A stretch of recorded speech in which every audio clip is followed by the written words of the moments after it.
And we did the thing. Awesome. I love it I love when a plan comes together. All right. Saludos programas and welcome. It is Sunday and it is time for another episode of El Juego, a Pathfinder 2E campaign. I am Adolfo the Nerdy Puerto Rican, your game master or Coordinación del Chaos for this, which is chaos coordinator. And with me, as always, is my lovely players. If when I call your name, if you will make sure you're unmuted and go ahead and give us your name, who you're playing, and the class that you're playing. And so let's start with Connor. And I unmuted myself. Hi, I'm Connor. Hey. I'll be playing Ceniza, the investigator for our team. All right, and then next up we have Anna. Hi, I'm Anna or Riley, whichever one you prefer. I use they them pronouns, and I will be playing Trygve, he they pronouns, the sorcerer, shadow sorcerer. Excellent. And finally we have Alice. Hello, I'm Alice. I'll be playing your anxious friend, Arietty. She is a key monk, so very excited to be here, I guess. Yeah. Right. Okay, so this is a Pathfinder 2E campaign, and just to let our watching audience know and our listening audience know, we are all new to Pathfinder 2E, so we are all kind of like trudging through the game and whatnot. It has come, there has been a shift in some rules as of late with the Pathfinder 2E remastered that's coming out, and we're slowly integrating some of that stuff. So if you are a Pathfinder player and you're we do a thing and you're kind of like, why are they doing that? That's why we're learning the system, and well, as they say, we'll fix it in post. Anyway, so starting off the game, our intrepid adventurers, they have returned from investigating a professor's house. The name of the professor was because I have notes.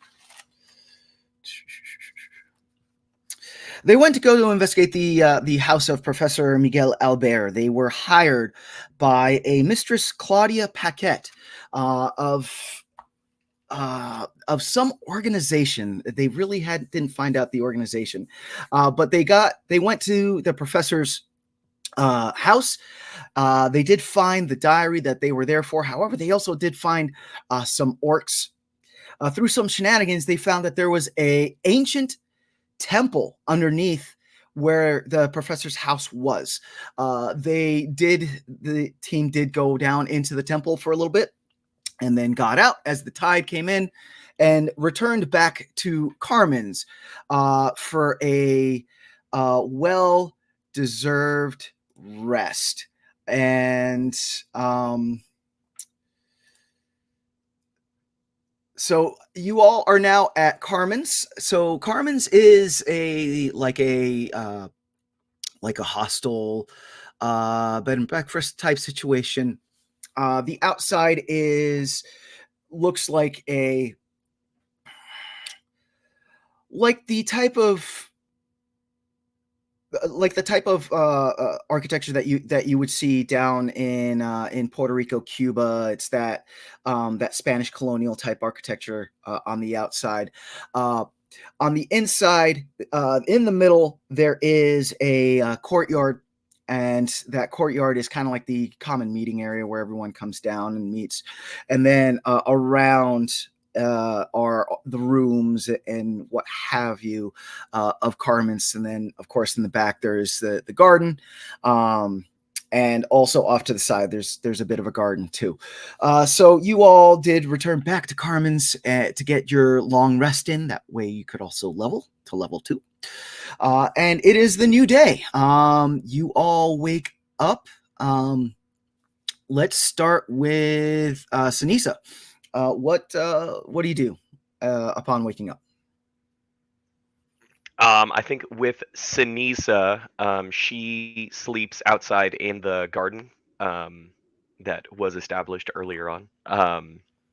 So I think she, with like, the William Tell overture, stereotypical morning noises playing in her head, she will like part the taller, I don't know, like corn or whatever, some kind of stocky type thing, Sure. and come out into the courtyard, um, and then immediately drop to all fours and try and scuttle through the shadows to try and steal a fish from the kitchen area. That's Okay. going to be her first goal. Okay. And Sneeza, can you describe what Sneeza looks like? Absolutely. Yeah. So Sinisa, it looks like a charred and burned uh the type of tree, mangrove tree, like a little Mangrove tree. sapling. So she's very small. She has dry and cracked skin, that's very bark-like. She looks like an off version of Groot almost. Um, Big old eyeballs and kind of sharp pointy teeth.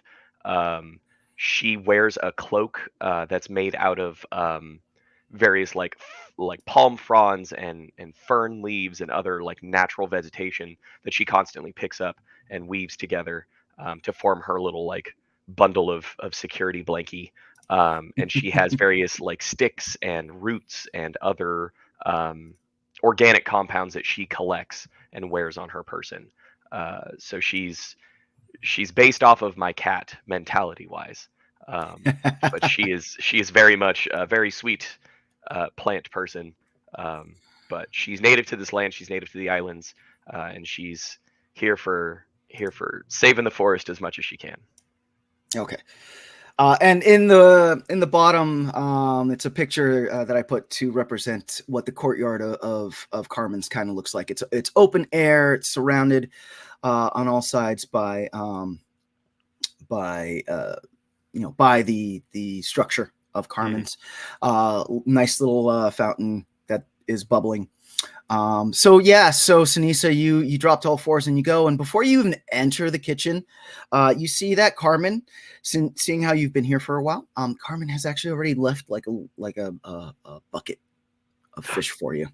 So nice.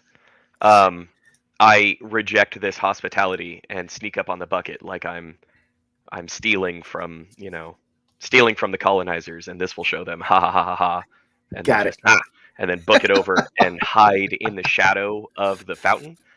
So in between ripping chunks of the fish off, just scooping a hand up and drinking some water, and then ripping more into the fish. Cool. All right. One thing I will give you, Sinisa, going after being where you were and the diary. As a matter of fact, give me an investigation roll, just I like a would love to. general either investigation or intelligence roll. Yeah. Is that? I hate to sound like a 5e player, but are those even skills in this game? How about perception? I can give you perception. Perception. I think you had a special like investigator. I sure do. I have several. Do. Let's see. Does pursue a lead work here? Yeah. Yeah, Yeah. let's do that. Yeah. That's Yeah. a +1, and I get a whole bunch of other stuff depending on how this goes. So, boop. Okay, so that is an 11, +1 is 12, +9 is 21. All right, 21. All right. So as you're sitting there and you're, ripping into your fish and you're scooping up and drinking the water, Yeah. right? Like the gerbils in your mind kind of start, or the capybara in your mind kind of There it start, is. running, right? And you remember the iconography that you saw in the temple on the walls, carved on the walls. And then you remember, even though you didn't spend a lot of time in the professor's house, you do remember in the professor's house on his wall, those, those drawings, those hand sketches and whatnot. And, because of the great perception roll that you have rolled, you saw a lot of things that talk about the island of Burikobos and the continent of Kaboa, but more to the point, that refer back to the Anabagua, and your histories and whatnot. And going off of what you had been told your entire life, and what you saw, some things are not, adding up. And you think with this investigation role that for a colonizer to want a diary about this, there might be something in there that you might want to look into, that will help you to connect dots and whatnot. So Excellent. Cool. Thank you. Okay, Anna, Trygve. Yes. Trygve wakes up. Would you like to? Can you describe Trygve's room, and then what Trygve is gonna do as they wake up, and what they want to do after they wake up, and a I think description of Trygve as well. I think it's just like I guess a regular standard room in this place. Nothing. I don't think they went for anything special. As long as it has a bed, he's very happy. And Trygve is a cavern elf. Has a sort of darker gray skin and kind of quite like dark blue hair, but it's quite a vibrant dark blue. Quite long, about here. Has a little braid on the side. They're wearing all black clothes. Think of it a little bit like Grim Reaper-ish, or at least goth. Has like these knitted fingerless gloves. And notably, his right eye is completely looks very damaged. He's blind in that eye and has a scar that goes across from like the bridge of his nose to across the eye. And yeah, that's kind of what he looks like. And I guess he would start the morning going downstairs for breakfast, but would have brought I think it was Trygve who was given the diary, if I believe. If I remember Yes, correctly. Trygve was given the diary, and also Trygve was given something else. If you remember, Yes, the jug or whatever it was. Yes. I think for now he's keeping that in his room because it's a bit difficult to bring that down, and but he's bringing the diary, and he had a letter that he was writing the day before, and he's brought that as well to finish that while he's eating. But then I guess so during breakfast he would be writing a letter, and afterwards his intention is to study the diary. If the others want to join in, then they would be open to that as well. Okay, cool. All right, and then finally, Arietty. If you can give us a description of Arietty's room, and then Arietty's what Arietty looks like, and then what they're doing as they get up and what they do. Okay. So Arietty is taking a little bit of extra time this morning, not too much, but having come from a warm sort of like hobbit home, essentially is where she grew up, with being one of like 7 kids. She's been very used to all this like hustle and bustle and stuff, but in this new place, right? It's warm but sticky, and there's hustle and bustle, but it's all strange that she's trying to get like used to it. She's also trying like trying to be not like a burden. It is a hostel. It's meant to, support people, but she's like, I know, like I'm an extra mouth to feed, right? So she has like probably one of the smallest rooms that they had available. It's this I think is only the second night that she's spent in it, so there's nothing. She didn't come with anything really personal. It's just probably like a plain bed and possibly a nightstand if that's even there. So she is, she's a halfling, so she's about 3.5 feet tall. Um, she has red hair that she's actively clipping up. Um, and like yeah, it's like long, right? So she's actively clipping up. It's a huge clip she's got in the back. Um, and once it's clipped up, it kind of just comes back down to her shoulders. So when it's free, it's longer than that. Um, she's gonna take a little extra time just kind of to actually make her bed and sit on it for a little bit. Um, she doesn't particularly care about the diary. That was the job, right? But I think she sees it more as like, I'm here and I need to like earn my keep and pay for my room and complete this job type thing. Um, so after like a minute or two of her best attempts at centering herself, meditating, she's going to take a deep breath, leap up from the bed, and meander down in search of food.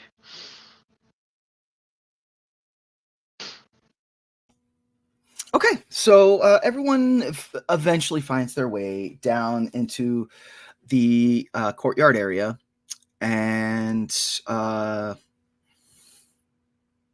Arietty, you're the last one down. Ceniza, are you? I know that you're like in the shadow of the. You know what? Give me a stealth check anyway. Give me a stealth check. Cool. Well, that's the exact kind of roll I like to see. All right.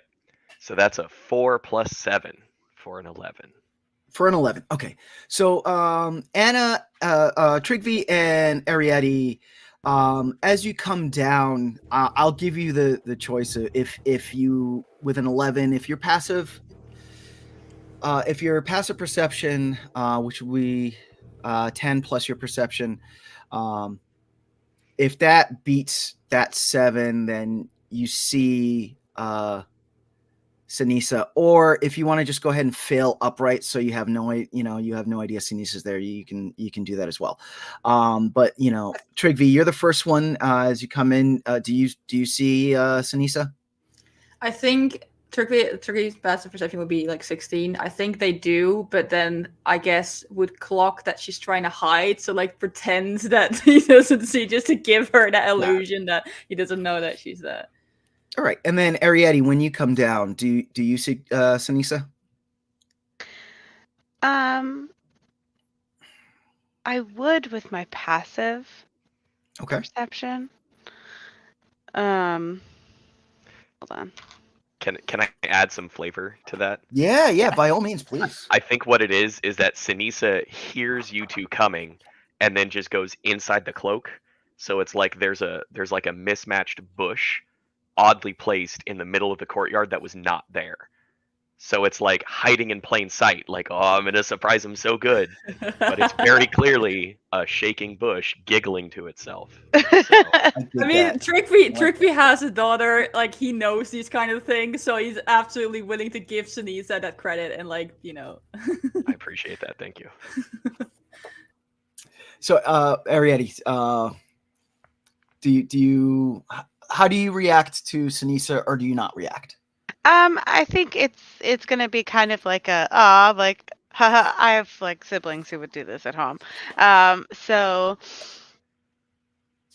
she's gonna come down and see the giggling bush trees,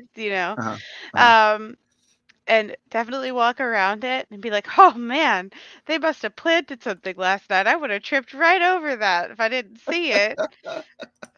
All right, cool. Hi, it's me. I got you. I love it. All right. So, Arietty, you take a place by the table, and as you arrive, that's when Carmen comes out. Carmen looks to be native to Boricabos. So they have darker skin, older female presenting human with white hair that's pulled in like the tightest bun you would ever find. Like you would need like micro whatsits to like get in between the hair fall. That's how tight that bun is pulled. But she's wearing a like a common dress for the area, dress style. So the top is a green color, and then the bottom skirt is a darker like yellowish color, and then it does have the like nice Spanish style frilly lacy around the edge of the skirt. However, it's even though it's well kept, you can tell that it's old. This dress is not new. This dress has seen. You can actually see some areas where it's been repatched together and whatnot. And then of course over this all, she does have an apron, and she's wearing the chanclas. She's wearing the house shoes. So she comes out, and as you all sit, and she brings a plate of breakfast to you, Anna, and then a plate to you, Trygve, and then to you, Arietty.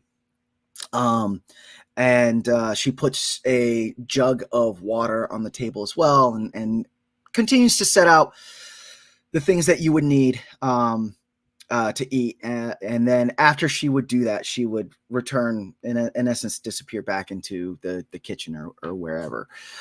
So Trygve has the diary there.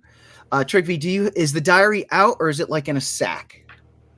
I think right now I've got in a little satchel because Trygve is finishing the letter as he's eating. But I guess the letter was already almost finished, so it doesn't take him very long to do it. And then once he's done with that, he'll like wrap it up and then sort of swap it. So put the letter in a satchel and pull the diary out, and then start studying that. Okay. All right. So yeah, Arietty, as you sit down, do you say anything to Trygve? I would say something when I would, good morning. Yeah, good morning. Yeah, right. Yeah. Basically, like, that's good morning, and Mm-hmm. I would also thank, gosh, her name just escaped my mind. Carmen?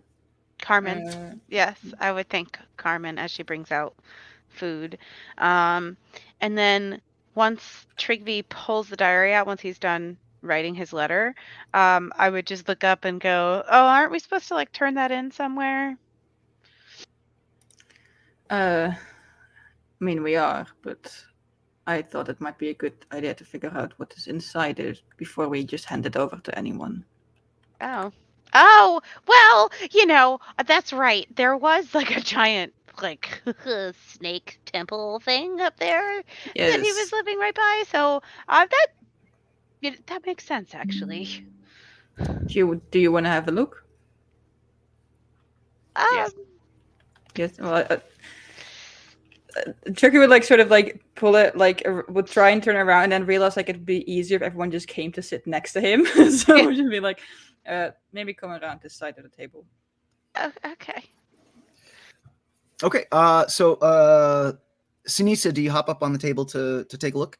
Yeah, I think Ceniza's like right up, like as close to Trygve as possible, and Okay. is going to try and reach through and flip through the pages looking for pictures. Okay. All right. So anyone that is actively looking in the diary, go ahead and give me an intelligence check, an investigation, and a literacy. If you have any skills that would assist in that, then you can go ahead and utilize that skill.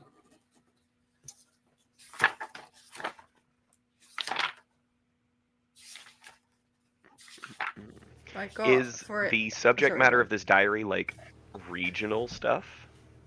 It is regional stuff, yes. Okay, cool. So you're the +1 from that investigation. If you want, you can utilize it. Yeah. For the follow the lead thing. Yep. And I'm at a Trygve, 25. you were asking a question? Sorry. Yeah, in that, I guess on that matter, is there any magical things, and can I like use Arcana, or do I just use Intelligence? You can use Arcana. Yeah, you can definitely use Arcana because it's quite the mix. Like some pages, as you flip through, it's a like a leather bound scholar journal that has been beaten. And as you open it, some pages have like Arcana, magical sigils, runes, and whatnots, and then some pages are like scratchings from stone cutting, from stone reliefs from the area, and and it kind of like alternates like that, of course, with your stereotypical like notes and ledgers type situation.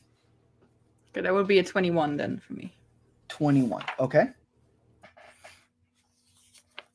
Ceniza? I rolled a 10. All right, Arietty, a 10. Okay. 26.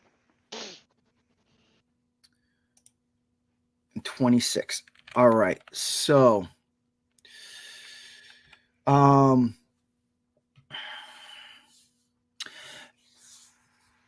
Arietty, as Trygve and Ceniza,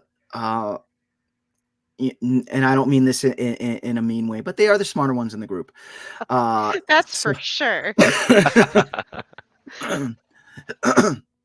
So, as they're going through the journal, they're flipping like pages back and forth, very much like learned people flip through their notes and whatnot. So for you, it's just kind of like, oh, that's okay. Oh, that was a pretty picture. Okay. I'm 100% lost in the sauce. I don't know Excellent. what's going on. Excellent. Trygve and Ceniza, so the two of you, on your end, Trygve, you're able to see that this journal has to do with what happened 3 years ago. And you all see constant referrals back to the merge, right? And in the beginning of the journal, you see very clearly that like Boricabos and Kaboa is like on one plane, and then Galarian is on another plane. And through magical machinations, you do see how that something that someone kicked off brought these two together in this merge. They were once in a separate plane, now exist on the same from this merge. Ceniza, you see, for your part, you see that there are a lot of references to the old ones, and what you thought. So the old ones are deep. What you have been told in stories are deep ocean dwelling, almost gods that had been vanquished and cast into like these deep recesses of the ocean, and that there was once an old kingdom, if you will, that was ruled by these old ones. However, you do see through all these the pictographs and whatnot, for your part, that it appears that the old ones were not cast away, were not extinguished. They actually have been in hiding, and it looks like that this machination. Wow, did I use that word twice? That's my thesis word of the day, machination. It works though. Right. That this was done on purpose.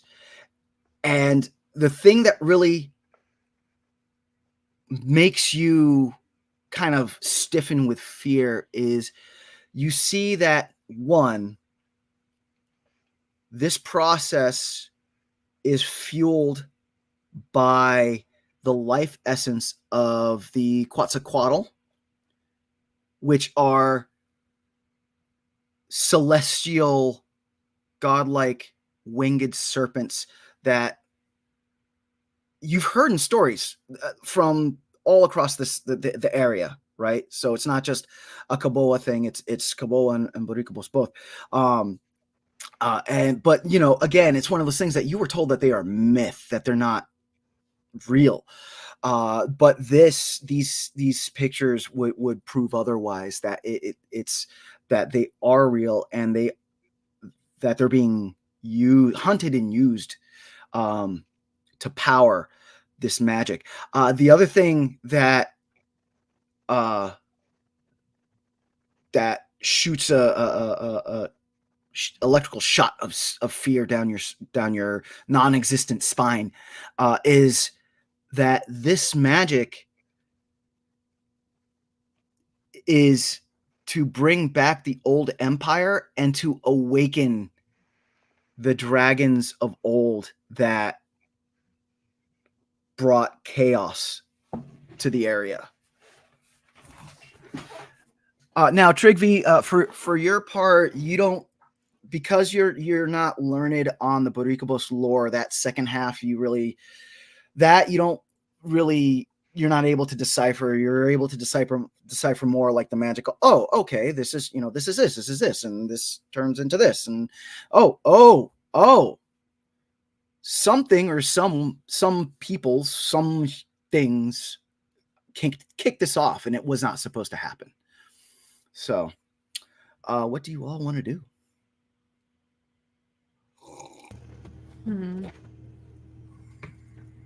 I guess Trygve would look at the others. Not sure. I don't know if he clocked on that Arietty is not following. But just to like not assume, we just look above them like, well, what do you make of it? Yeah, Arietty, what do you make of it? Great pictures, detailing stuff. Magic. Very serious. I could tell that he loved his craft. That much is clear. Yeah. I mean, if you're gonna raise the old ones and bring about chaos to the entire world, I guess you should love what you do, because that's What? yeah, that's what this one means. Is the old ones and the depths and the big scariness and the ritualistic hunting and poaching and killing of Quetzalcoatls to fuel the magic and yeah. See, I did not get that part. I did get some of it. I got that this merge was not supposed to happen, or I'm sorry. at least was brought forth by something or someone, but I did not get that. That is good information to have. This sounds bad. Yes, it is. Yes, it does. Okay, Yeah. I'm glad we all agree. Yeah. I think what I will do before we hand this over, maybe we should also consider if we do want to hand it over, but I will try and make copies of these notes so we have them for future reference. And he'll from the satchel pull out some more paper and try not copy it into detail, but just the broad strokes, and we'll sort of let Ceniza look and verify if he's missed anything that is important or things that they might not understand that should be on the notes. Okay. So then Trygve and Ceniza, go ahead and give me another group intelligence check between the two of you, since you're working together. You can use literacy. Ceniza, if you want to use your investigation stuff, you can use that. But to see how much of the information you're able to recopy down. Can I use Arcana again? Sure. I rolled a nat 20, so that's Yeah. that's a 27. That is a critical success. So again, in Okay. Pathfinder, a nat 20 is different from other games in that there's different varying degrees of success and failure. So this, in this case, would be a critical success because you did beat this DC by 5. So by 5 or more, I should say. What'd you get, Ceniza? I rolled a 2, so that's a 10 or 11 total, I guess, Ooh. with my +1 bonus to Wow. pursue a lead. So, yeah. Okay. All right. So we're between the two of you. You all are able to. Let's say you're able to copy down just over half of the journal in broad strokes on a different parchment or whatever you want to put it in, Trygve. But then after a little while, you all realize that it is now later in the day, and you do have a client because you are on the clock to bring this diary back, and it is getting very close to that time.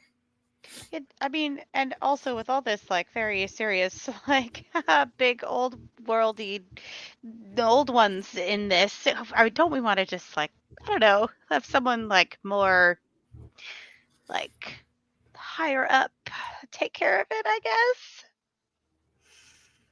I suppose, but also I am wondering, can we trust this woman, this Claudia, to have? No. Maybe then what we could do is take out some of the more important pages from the diary, so Yes. that they will not be able to figure out the whole picture. There are already pages missing from the diary. I could tell. So a few more won't raise suspicion, I suppose. And Trygve will start to look for like pages that look like they have crucial information, and we'll just suddenly tear them out. Excellent. So so you go through, you tear them out. As you see, Arietty's just kind of like having a minor meltdown over in the corner. Well, I think, I like- guess it didn't ask for it, like, in perfect condition.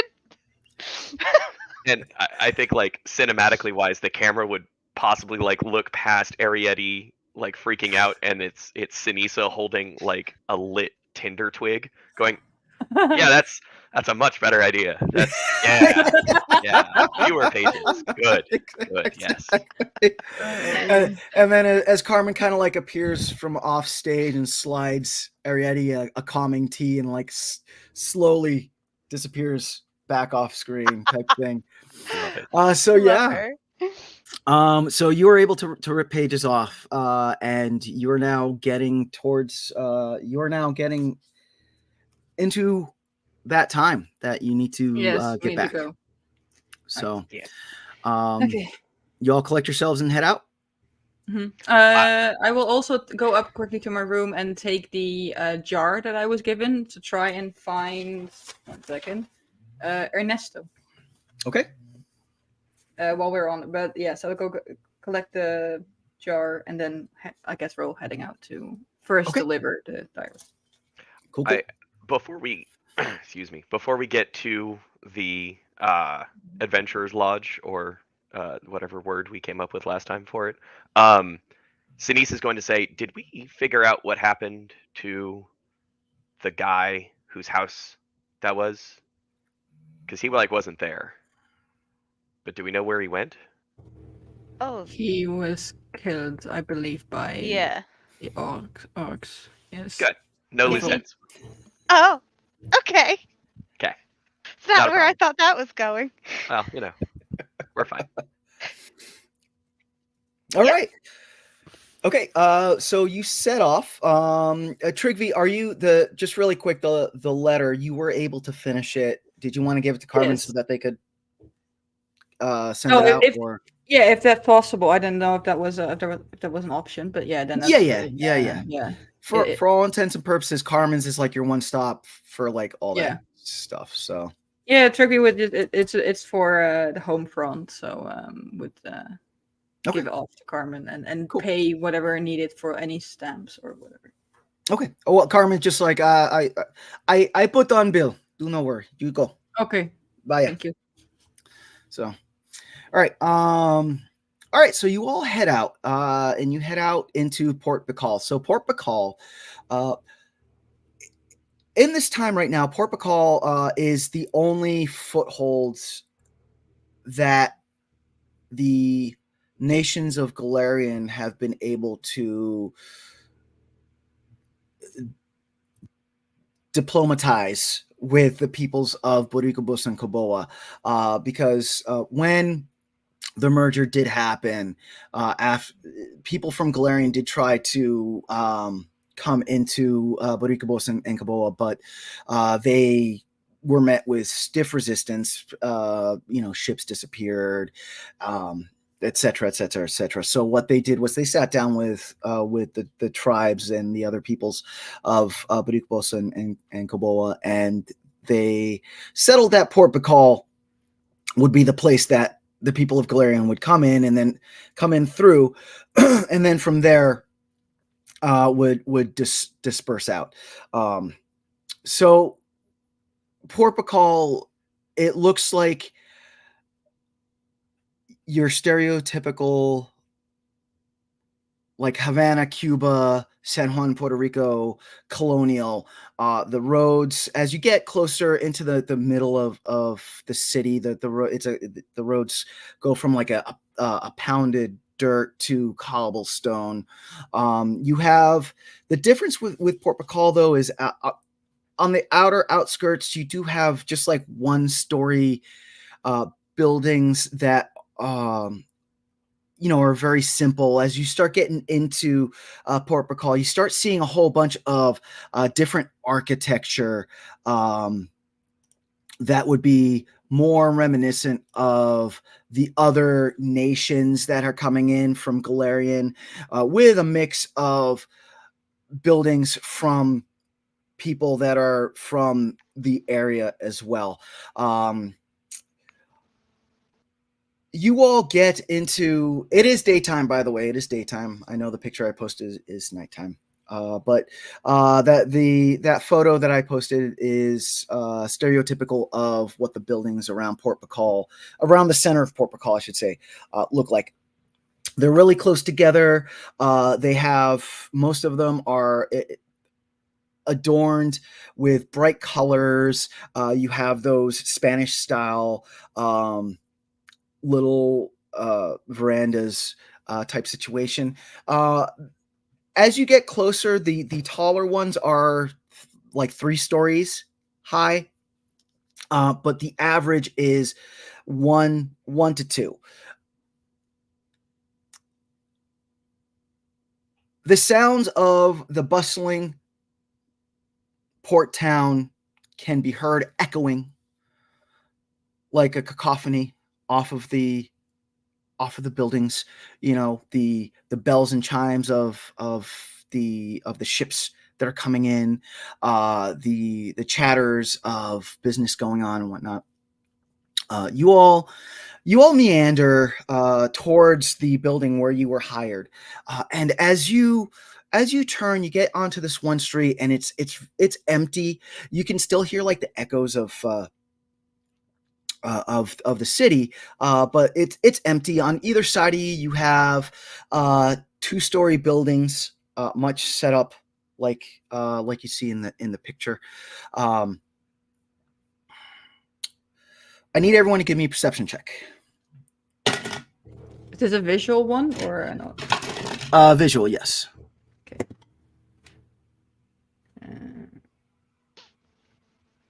Dirty 20. 18 for me. 25. Ooh. Okay. All right. So, as you make your way down this path, you all notice that you're being followed. Arietty, you have a critical success. You are able to perceive that you're being followed by 3 individuals. One that looks to be dressed as a Tainem individual. The Tainem are the native humanoids from Boricos, and then 2 that appear to be dressed like the Iguaca. So the Iguaca, they are they are bird people, but they look more like your tropical, like parrot type feathering that you would see, so like bright colors and whatnot. So these are the 3 individuals that are following you. However, because of your critical success, you can tell that there is something off about the 2 Iguaca, and there's something off about the Tainem that are following you. More specifically, the Iguaca, like the feathers, they don't look right. They look very odd. It's almost as if a small person is trying to fit into a large person costume type situation. What would you all like to do?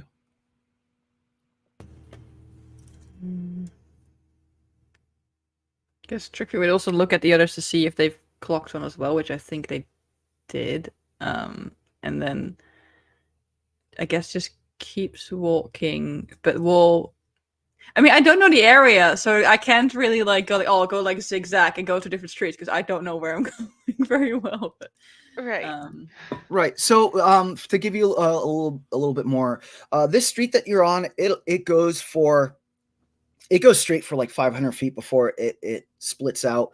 You do know the way to the mistress's building, or the building that you were hired at. You do know the way, and you do know that you do have to go. Once you get to the next like T intersection, you have to go left type situation. But for right now, you're just for 500 feet on either side. It's just buildings. Yeah, I meant more like that. If you're being followed, you can to confirm you're being followed, go into alleyways and stuff like that. But obviously, I feel like if I would start doing that, I wouldn't know where I am at what point. But I guess we just just for now keep walking and see what they do. Okay. Yeah. Mm-hmm. They don't look right. If you just okay, take a look. I guess be subtle, right? Or just listen to me talk. So they don't. It's like they're not fully inside their bodies, right? Like someone is either like dressed up as them, or they're being puppeted somehow. They're not. Something's wrong. Right. Okay. Well, I suppose they wouldn't cause problems in the middle of the street, would they? I would hope not, right? I would. I You don't would- think that's outside the realm of possibility, because that's exactly what I would do. Yeah. You would cause That's- problems in the middle of the street. I will Good cause point. problems literally anywhere. So yeah, Okay. yeah. Right, So that is a good point. To Yeah. which you all get like 100 feet further while you're having this conversation. So now you're like 400 feet away from the next T intersection. The individual that is dressed as the Tainem, he yells to you all, "Hola, amigos! Oh, no. I believe y'all have something that I need." Trygve would just slowly turn around. Okay. I'm gonna pull a thing from inside my cloak and hold it in 2 hands. Okay. Arietty, what do you do? Oh boy. So she's gonna slowly turn around Mhm. and look at them and be like, directions? Because that's what they need, right? Ugh. Directions? All right. So this individual, now that you all get a good look, you can tell the individual that's dressed as a Tynem, they Ceniza, you actually pick up on this the most. You can see that they have like the Tynem dress style. So like the Tynem normally wear like stuff that's from nature, and like a thing like here, and then like a loincloth, and then their armors are usually made of wood or animal or whatnot.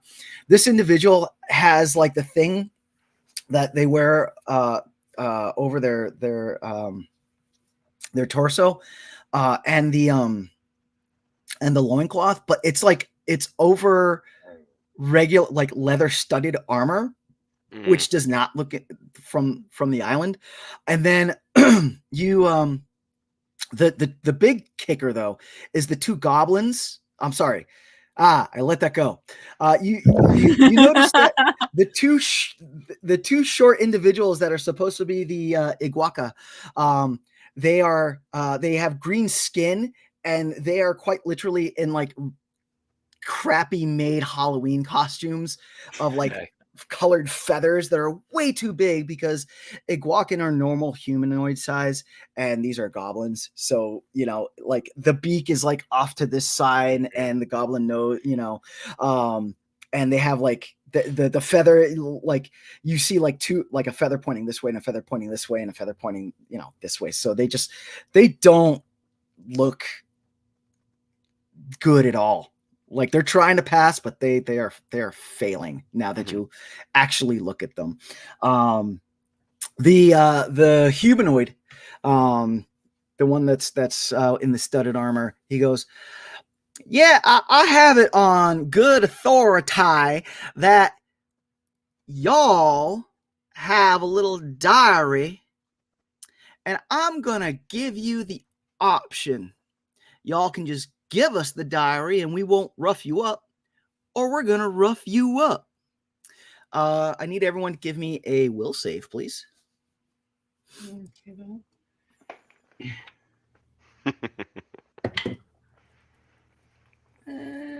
Math. 25. Okay. 27. Okay. Nice. 19. Okay. Yeah. This guy is a mook. Yeah. Like y'all just like are listening to him, and you're just like, what bar did you stumble out of? So how would you like to react to this individual's proposal to you all? Because he was trying to intimidate y'all, but it did not work. No. It did not work. I guess. Ceniza's gonna look. Oh, go ahead. Oh, sorry. Go ahead. No, go ahead. Are you sure? Yeah. Okay. Ceniza's gonna like tug on Trygve's like cloak or whatever. Yeah. And can I eat one of his fingers? I suppose. Like, you could. Yes. Okay. That'd be a good. Yeah, I'm good. You can come over anytime. So I feel like Adam as a Trygve would like to cast message to the guy that was speaking. So what happens is Trygve whispers, but he will hear it right inside his ear. And he'll just say like, "You have a chance to run now. You said you were going to rough us up, but I don't think you want that." Arietty? She's just, because I don't know, like I don't think she heard Trygve's whispering. She's just gonna go, no, no, I don't think you could do that. All right. To which the humanoid then he just go, "Hell's bells, rough them up, boys, and roll for initiative." Okay. Great. That was D20 plus perception, right? You can use plus perception. Is 17. 28. Nice. My perception's very good. Yeah. It's just plus our perception bonus, right? Yeah. Yes, Yeah. perception bonus. So subtract 20 from Ceniza's roll. Oh no. What? 8. No. I rolled an 8. Oh no. It's a 2. Yay. Oh! Shout out to the 2 crew. Yeah. Oh goodness, we have comments. I haven't even been paying attention. Oh, no, there's so many. I have. Don't There worry. are many, yes. I've been so busy, so engulfed in game mastering. I'm sorry. Hi everyone. I will read the comments as soon as I'm done game mastering.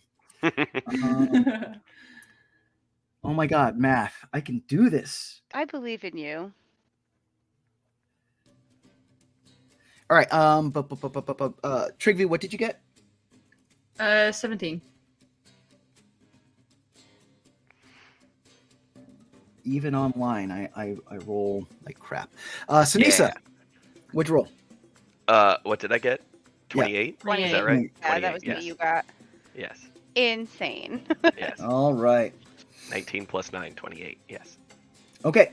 So for ease of this combat, you have a bandit, you have Goblin 1, and Goblin 2.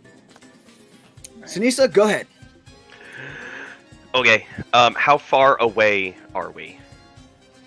You are roughly 50 feet away from each other. Got it. Okay. Well, I wasn't counting on going first. I should have picked what I was gonna do. Okay, so For I'm those going- watching, for those watching and listening, Pathfinder is a action-based economy. So unlike other games, you do have 3 actions to use. On the player's character sheets, you will have markers that will indicate how many actions each thing takes, and then of course you have like free actions and reactions and stuff like that. So, Ceniza. Okay, so first thing I'm gonna do is figure out what the range is on a sling. It's several, I think. Several feet. Range 50 feet. Awesome. Okay. So the first thing I'm going to do is I'm going to devise a stratagem. So, because I remembered I have a complex action economy, so everybody strap in for this one. So I'm going to choose the bandit first. Yes. All right. And I'm going to roll this d20. Cool. I got a 17. Now I'm going to hold on to that 17. Okay. Because now I get to use that roll when attacking on that person. And I use my intelligence mod instead of my strength or dexterity mod. Which means I can use it with my sling because that fits the categories, I think. Yes. Cool. And then as a second to that, I'm also... Nope, not that one. Wait, no, yeah, that one. Nope, not that one. Hang on. Hold up. Everybody wait a minute. Yep, nope, that one. Okay. And then I'm going to add a d6 to the damage. Right. So, my intelligence mod is 4.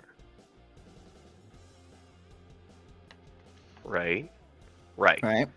Okay, so that's a 17 plus 4, and I'm going to use my sling. Can I use this?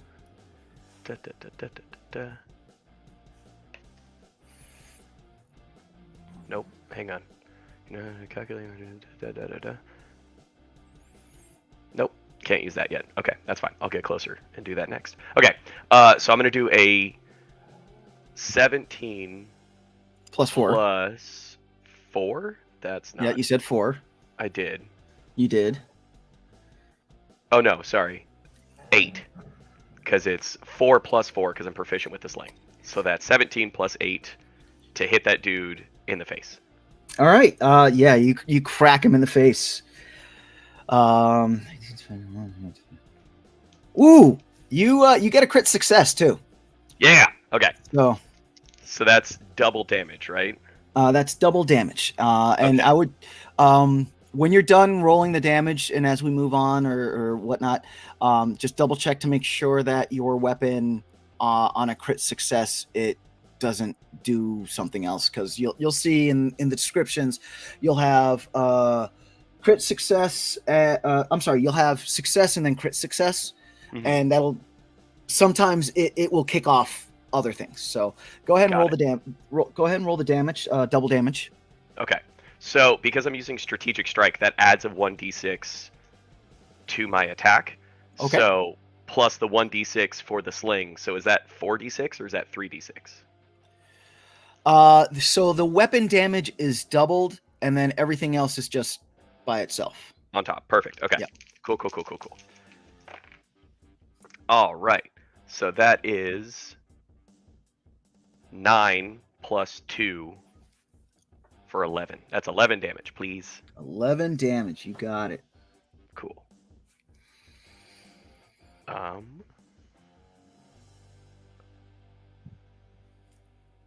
Yeah. right. And then as I'm gonna end my turn there, but I don't know if talking and taunting is a free action. So it would, talking is a free action. If you're actually going to attempt to intimidate, that would or like deceive or you know what I mean, Right, something a little yeah. bit more in depth, that would require an action. So Okay, I'm just gonna be blatantly honest and say, if you get any closer, I'm gonna eat one of your fingers. okay, all right, so that's a free action. Cool. And that is my turn. Thank you very much. That is your turn. All right, Trygve, you are up.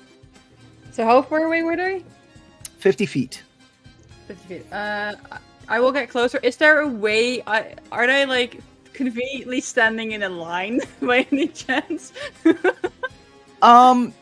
Mechanically, we're gonna say yes. They are standing in a line. Thematically, they're kind of doing the thing where the bandits in the front, and then you got one goblin kind of like off to one side, and one goblin kind of like peeking out from behind the bandit, the other side type situation. But mechanically, they are in a straight line. Can I? Okay, then I'm gonna I'm gonna get closer, so I'm in like within 30 feet of them, and I'm gonna cast Grim Tendrils. It's a 30-foot line, so what you'll see is that around Trygve's hands, like these shadows start to form, and then they'll just sort of flick them, and there's like these shadow like tendrils that sort of shoot towards them and try and grab them. They have to make a let me see, a fortitude save. Metal dice, boom, for the bandit. The bandit rolled a 10 for his save. Okay, so he fails. I also need to know if something. So the DC is 18. I need to know if something's a critical failure as well. Okay, the DC is 18, so that would be considered a critical failure. Okay, great. Because so it goes in increments of 5. Right. So if the DC is 18, he rolled a 10, so a failure. So It would, yeah, because yeah, it's critical. It's critical. Okay, cool. All right. Goblin 1 on the fortitude save.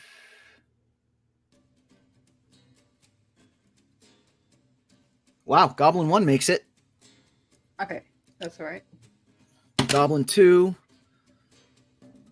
he just regular fails. Okay, do you want me to roll damage separately for all of them, or?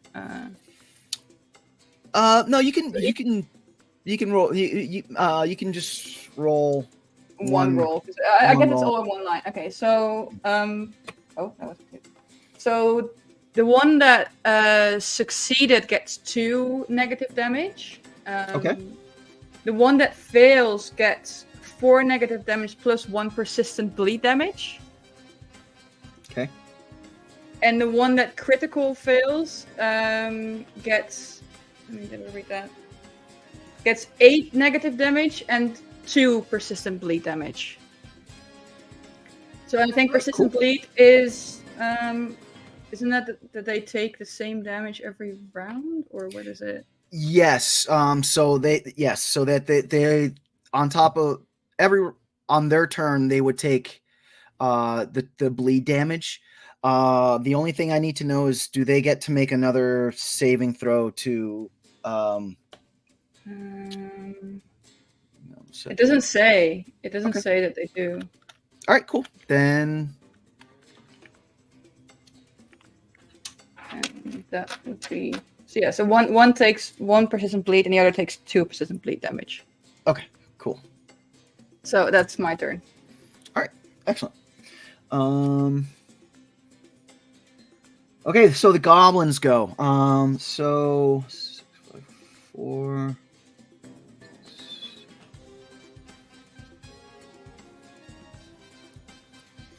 Okay, so goblin number 1, he is looking a little bit better. However, with that hit from the dark tendrils, you do see like a flurry of feathers just like go flying off him and Goblin 2, right?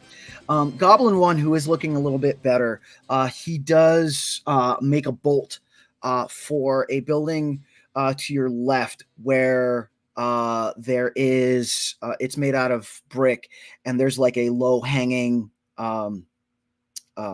veranda type situation. So he tries to climb the wall, and he like jumps up and then misses and falls back down. Make sure he doesn't take, and he, you know what, we're not using you anymore. And takes 2 fall damage, and is prone. That's Goblin number 1. Goblin number 2 bolts to the right, and there's like a cement like bench type thing against one of the buildings. So he makes a move towards that. And as he moves, he pulls out a bow and an arrow, and he'll launch it at the one that shot the very scary shadow tentacles. That makes sense.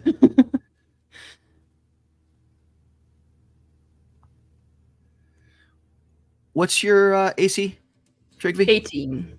18. All right, so he just makes it. Okay. And this arrow does 4 damage, and then I need you to make a fortitude saving throw. Will do. Closing my d20. 16. 16. Okay, so as the arrow goes into you, you feel a burn from the arrow shot. Because you are a smart cookie, you think to yourself, these arrows are poisoned. So, but you make the fortitude saving throw, so you're good there. Okay. And with his final action, the goblin will actually duck behind you. He was going to use the bench as cover, so that will make it more difficult for you to hit him. As a free interaction, you do see him pull a flask from his belt, and that's it for him. Now the bandit will get to go. So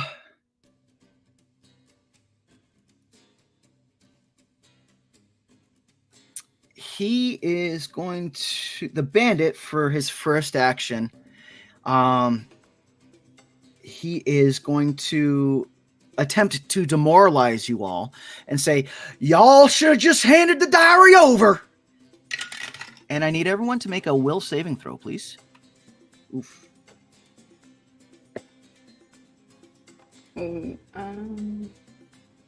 13. Not great. 22. 22, Nice. okay. Dirty 20. Dirty Nice. 20. Okay. So you all, Trygve, you actually crit fail this. Oh no. And then Ceniza and Arietty, you all just regular fail this. So Arietty and Ceniza, you all are hit with the frightened condition. Trygve, you are hit with frightened 2. And give me 1 second. Great. And Let me add that to my sheet.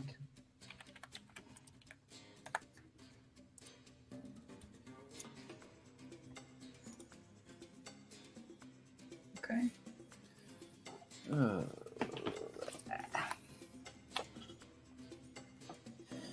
the technology. Okay, I failed. get a penalty. I get a 2 penalty. Okay, that's great. 6 frightened.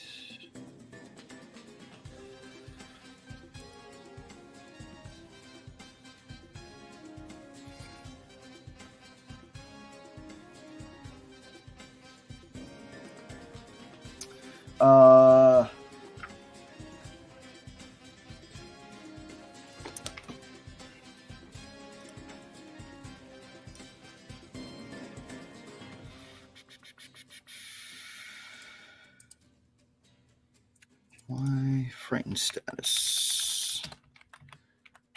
I love my sheet. It immediately like automatically updates everything. It's great. Mhm. If I add a condition, it will just automatically take that penalty off my DC. It looks like we just take a penalty to checks and DCs. Yeah. Yes. You You take a status I'm penalty equal minus to this 1? value. All right. Yeah. So currently Arietty and Ceniza, you are at -1 to any checks. So that means like weapon, like attack checks. Anytime you're rolling a d20, you're -1. And then Trygve, you are -2 because you're frightened too. So Yeah, okay. it says the value goes down by 1 at the end of every turn. Yes. Great. So that's his first action. Second action, he actually double moves, so that he is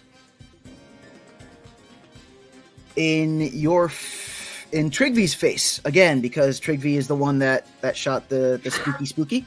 However, that is all the actions that the bandit can do. Brings us to Arietty. Yay! I was hoping that he would move up in our face. Get him. So I'm gonna move. So I'm gonna take 1 action to move to be next to him, which I guess would be. It would be step. I would. Yeah, pretty much. Yeah, pretty Yeah. much. And then I'm gonna take another action to flurry of blows. Okay. Not doing anything fancy with this flurry of blows, just regular stuff. So the first one is 21 to hit. That hits. Okay. And then my second one I take with my disadvantage, and because I'm frightened, it's going to be a -6 instead of a -5. So it's a flat D20 roll with my bonuses. Okay. That's going to be a 15. You miss. Bummer. That's okay. I still hit him once. Boop. For almost max damage, which is 7. So he takes 7 just from my fists. Okay.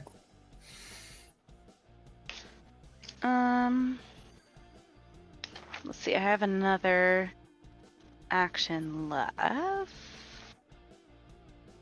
Oh, would I be able to punch him again or no? Because I know I can only do flurry of blows once per turn. Yep. But a strike is a single turn or single action, and I do have 1 action left. Right. You would incur the third strike penalty. The third which is, strike penalty? Yeah, Okay, understood. Yep. So I'm not going to do that. But you can attempt like like grapple. Oh yeah, I was gonna say, can I try intimidation. to trip him? I did. Sure. I Yeah. I know he's a goblin, so we are a similar size. No, this is a bandit. So the bandit's a humanoid. Oh, okay. Well, so I did take Titan Wrestler as one of my skill feats. Yeah. So I'm not gonna take any, because he may be a size bigger than me, but I'm not gonna take any negatives to Right. that. Cool. So that's an athletics check, correct? Yeah, it's for you. Yep. All right. Here we go. Alrighty. For me, that's a 19. All right. So I want you succeed. You critically succeed. Oh, snap! So go ahead and describe what you do, and then just check your Titan Wrestler thing and see if anything kicks off because of a critical success.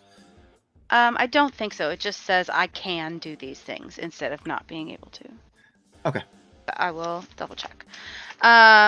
So what happens is there it is.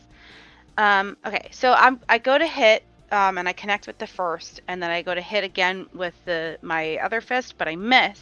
And instead of hitting him, I'm gonna take the hand that I missed with, and I'm gonna reach down for his ankle and yank, Yeah. and knock him down that way.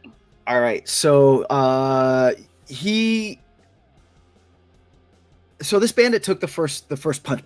Oh, the second punch, he sees it coming and thinks he's slick and tries to juke, but you come through, grab his ankle and yank him, and he's already like off balance because of that. So poof, he lands prone right in front of you all. Ceniza, we are back to you. Excellent. Okay, can I get a geography check for how we're looking in the street, distance-wise? Because I haven't moved yet. So to get to the individual that's in front of Trygve and Arietty, you would in essence just have to take like a 5-foot step over. The goblins are still mechanically they are still 50 feet away from you. Goblin 2 is hiding behind a concrete bench. So not hiding, but he's using it as cover. So that if you try to range attack him, it will prove a little bit more difficult. Goblin 1 is lying prone because he did try to jump up on the wall and climb it. got it. Okay. Well then, I'm going to turn and look at the bandit. I'm going to devise a stratagem again, because it's my class feature. Nope. Okay, so I rolled a 3, so if I were to attack that individual, I would have to use that 3. So I'm not going to do that, because that sounds like a bad time, and it looks like Arietty's got it. So what I'm going to do instead is I'm going to use Quick Tincture, and I'm going to pull out one of my alchemical objects, which is under spells. So I'm going to use a smoke stick. With a sharp twist of this item, you instantly create a screen of thick, opaque smoke in a burst centered on one corner of your space. All creatures within that area are concealed, and all other creatures are concealed to them. The smoke lasts for 1 minute or until dispersed by a strong wind. And the radius to this burst is 5 feet. So what I'm going to do is I'm going to cover Trygve. So kind of interject myself in between Trygve and the goblins, and I'm going to snap this smoke stick to give us concealment, not really cover, but concealment away from the goblins. So we're like on our own, and then there's a screen of smoke, and then those two idiots are down there doing. You're whatever. doing the Batman trick. Yes, that's exactly. Pop smoke and right. Yep. Okay, and cool. And that's what it looks like. Is like it's a like a clay, like it looks like a rock, and I throw it on the ground. And just, Okay, and cool. It. Okay. And then for my last action, what am I gonna do? I'm gonna did that. I did that.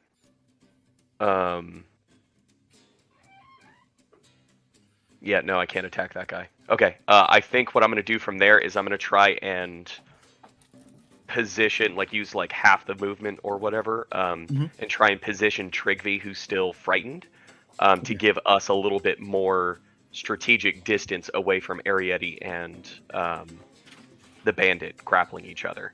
Okay. So that way we're still in cover of the smoke, but we're offset for range or whatever, still within movement, but a little bit extra combat buffer, and that will be my turn. Okay, excellent. So then that does bring it straight to Trygve. So first of all, I attacked them with the Trendles before their turns, right? So have they taken their bleed damage on the end of their turn? Yes, they took their bleed damage. Yes. Right. So the smoke thing, is that something I can see through? Is it what you said, or is it just? It's just like can I see at all where the targets are, or? Ceniza, are you all able to look outside of the smoke? So, like the goblins, can you see the goblins? It says that it's thick, opaque smoke, so it's only 5 feet, but it's I believe it's supposed to act like thick, opaque smoke in a burst centered on the corner of my space. Okay. So, all right. So, well, I guess because the bandit was like right in front of me, sort of, right? The bandit. The bandit you can still see, and he is laying down prone, because Arietty had punched and tripped him. The two goblins, though, because of the smoke, you can't really see the two goblins. Can I because the bandit is prone, I can walk away without triggering like any attacks, right? Yes. Okay, cool. Yes. I will take a step away, and then like maybe like 10 feet, and then go like through the smoke so I can see the goblins again. Okay. One of them was hiding behind a bench, but I did see him go there, right? So I know where they are. Okay. Yeah. So what I will do is I'll first like rip out the arrow that was stuck in my shoulder. Okay. And I will cast telekinetic projectile and project it at the goblin that's prone. Oh. Okay. So I will. Let me see what I have to do. That's an attack. Does a 16 hit? Yes, right on the nosy. Cool. That is. Oh wait, this is the wrong. 1 second. 1d6. That's max damage. That's 10. Say what? 10 piercing damage. Yeah, I was gonna look at. I have to check what the thing is. 10 piercing damage. That one. Okay, so you rip the you arrow out. Break or you rip the arrow out? Do you Sorry, break it, do I? Do you break it or? No, I try and get it out in its entirety. Considering it's poisonous, I don't want to keep it in there. I know it will be smart to like have something in there, but it's poisonous, so I don't want to have it in there. That's fine. So as you rip the arrow out, because of the type of arrow it is, you just take 1 point of damage, right? Okay, but that's all right. You rip it out and you throw it at the goblin that's lying prone. It hits and lands in the goblin, like right in the neck area, with a right, and you see him just twitch, and then. Okay, great, perfect. And then I have one. No, I don't have an action left because Is moving again another action, or is like movement? Is that like I already moved? That would be another action. Yes. So okay, then I'll stay where I am. No, because I'm out of actions then. So I will stay there. But I'm like right up to the smoke screen. So like if I would take a step back, I'm right back there. But got it. Yeah. Okay, cool. But I am further away from the bandit. I'm like 10 or 15 feet away from the bandit. So that's right. Okay. All right. So the lone goblin that's left, as I had said, he used a free interaction to grab a bottle. You see him flip the bottle and like swig it. So it was a healing potion. And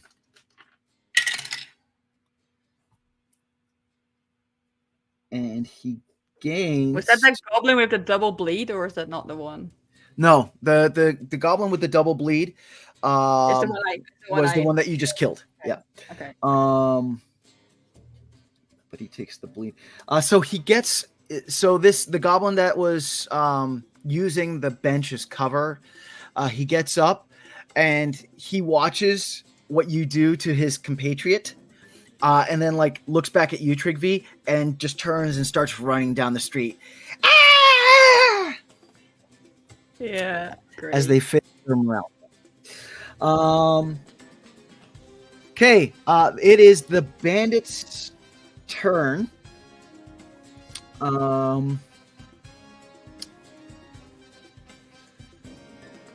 The bandit is going to attempt to get up. Arietty, do you have any skills that grant you attacks of opportunity? No. Okay. All right. So the bandit will get up. And the bandit looks really well off for wear. And as a matter of fact, from the punch that you hit him with, that crappy costume that he was wearing, like half of it is falling off, much like the feathers from the goblins, right? So he does try to stand up. And Arietty, he will swing at you with his hatchet. What's your AC, Arietty?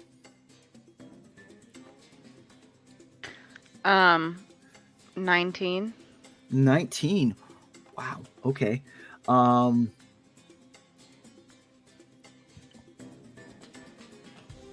So he just hits you. It's a normal hit.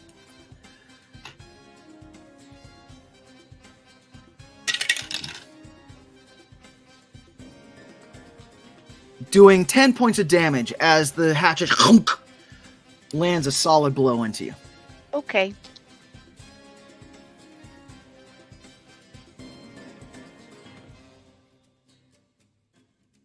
And it is now your turn, Arietty. Cool.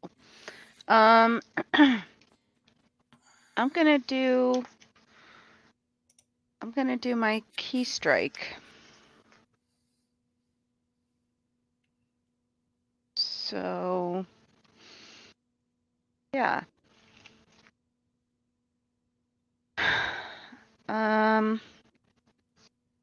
Sorry. Working on there it is. Okay.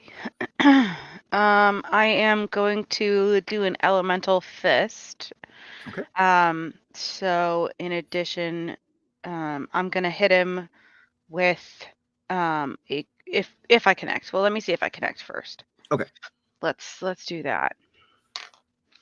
That's gonna be a 20. You hit. Okay, so frigid water is gonna come around my fist as I connect with him also, which is gonna deal cold damage to him.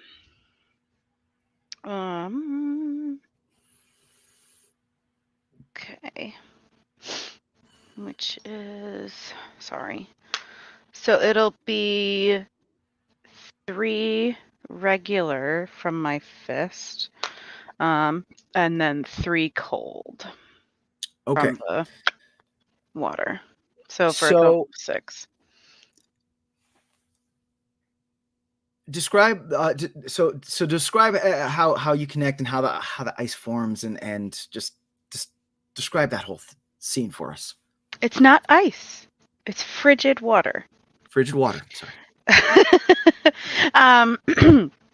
So he stood up and he like whacked me with the hatchet. I'm gonna say it landed like he was trying to go for the neck and he missed, and it just got me right in the chest. And to get him kind of away from me, I'm going to go for an uppercut. Okay. So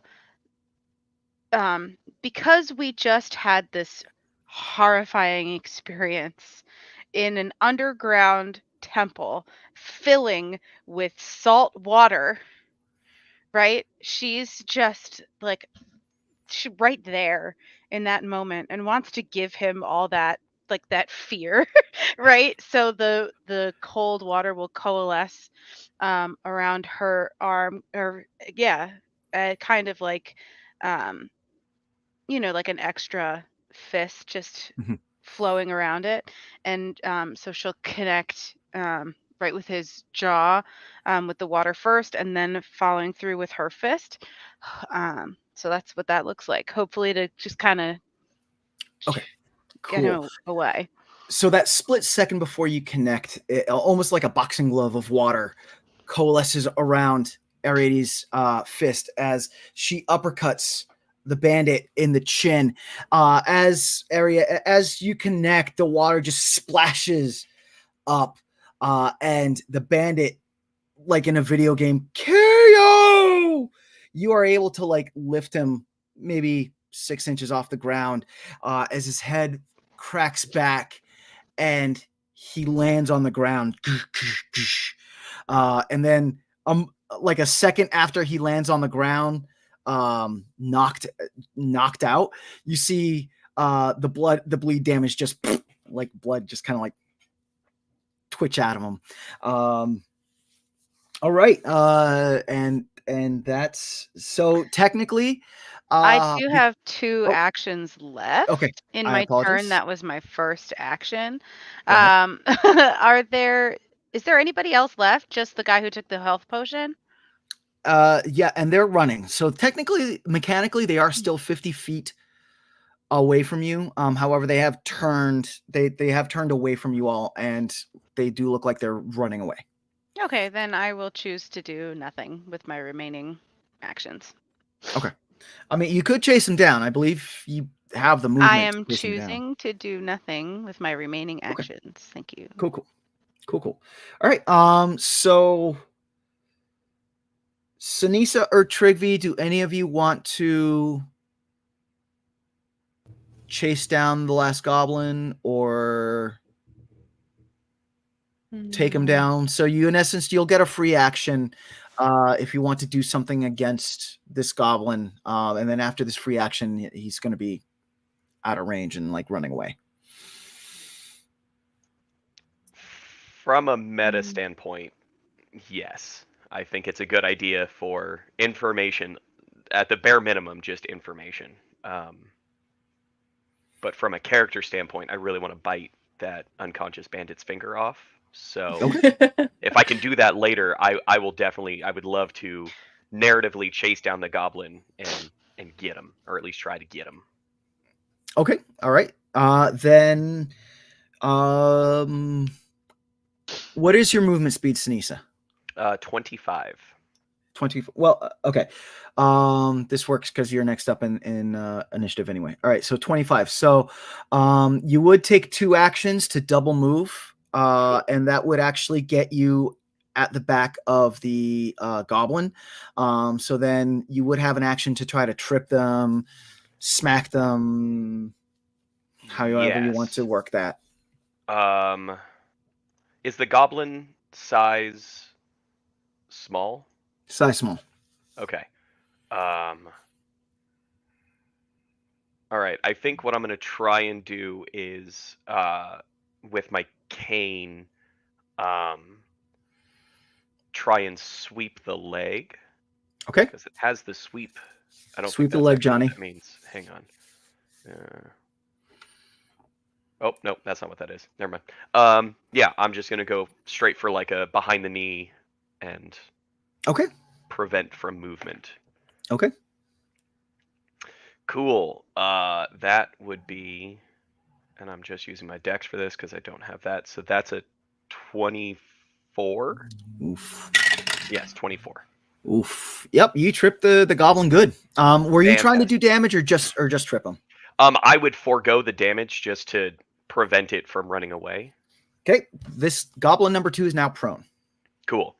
And then I'm going to. So I think narratively, what happened? It's still like the smoke screen, right? So Right. out of the smoke screen just comes this like hooded and cloaked figure, like Naruto running down the street, Uh-huh. and then just a smack right behind the knee, and then get down like right next to his ear and be like, Excellent. "I am the knight," and then like, get him under the cloak. Okay. Scurry him back. Okay. All right. That way. So we're gonna say narratively, it looks like you have him under the cloak. Mechanically, you just knocked him prone. Perfect. So, Yeah. All right. Now Trygve, it is your turn. This goblin number 2 is prone. Ceniza is on top of goblin number 2, or Ceniza has thematically Ceniza is on top of goblin number 2. Mechanically, it's prone. Goblin number 1 dead. And then you heard because of the smoke screen, you did hear Arietty connect, and you did hear the sound of a body hitting the floor.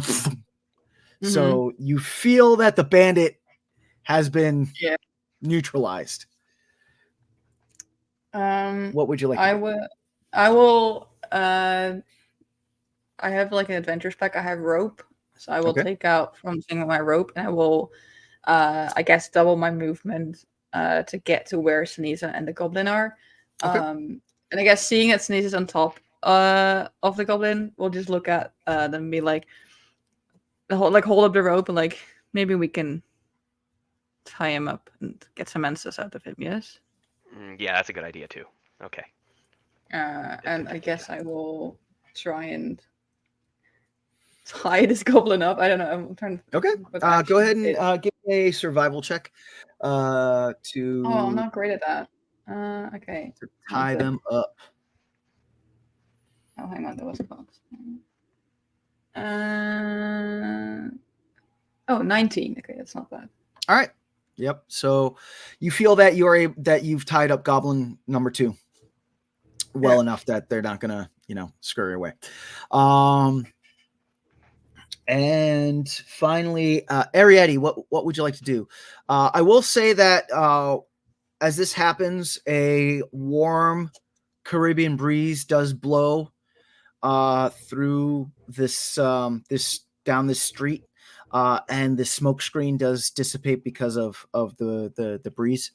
The Caribbean breeze is at it's an ocean breeze, so like it's hot with a tint of humidity, but the breeze is cooling. It's a very dichotomous feeling, but it's a good feeling. So Arietty, what would you like to do? Okay, well, I was just gonna let the guy go, but my compatriots said, no. So I'm gonna walk on over. Oh, wait, no, I lied. I had the thought, and it left my brain, but it's back. I want to see if there's any, like, indications on the bandit, like where he came from. Is there like a crest? Does he have something in his pockets? That kind of thing. Just looking him over. Okay. All right. So if we are done with combat then? I believe so. All right, cool. So then this is what we'll do. We're going to take a 5-minute break. So if my players who are so awesome, if y'all could just mute yourselves, and our watching and listening audience, we are going to take a 5-minute break, so that we can do human things, and then we'll be back to see where did these bandits come from? What is going on here? So stay tuned.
And we are back. Thank you for joining us. So the team has just been jumped on a back street, and we have just finished up with some combat. And currently we have a bandit who's bleeding out. He's a humanoid bandit. They are bleeding out. They would be mechanically considered knocked out. They're not officially dead. We have a goblin that has a arrow in their neck that is dead. And then we have another goblin that is tied up. So this street that you all are on, it's like a back street. So meaning that the buildings that are on either side of you, it is the back of the buildings. The building fronts are actually facing other streets on other sides. Can I get perception checks from everyone? Visual, I'm assuming. Visual, yes.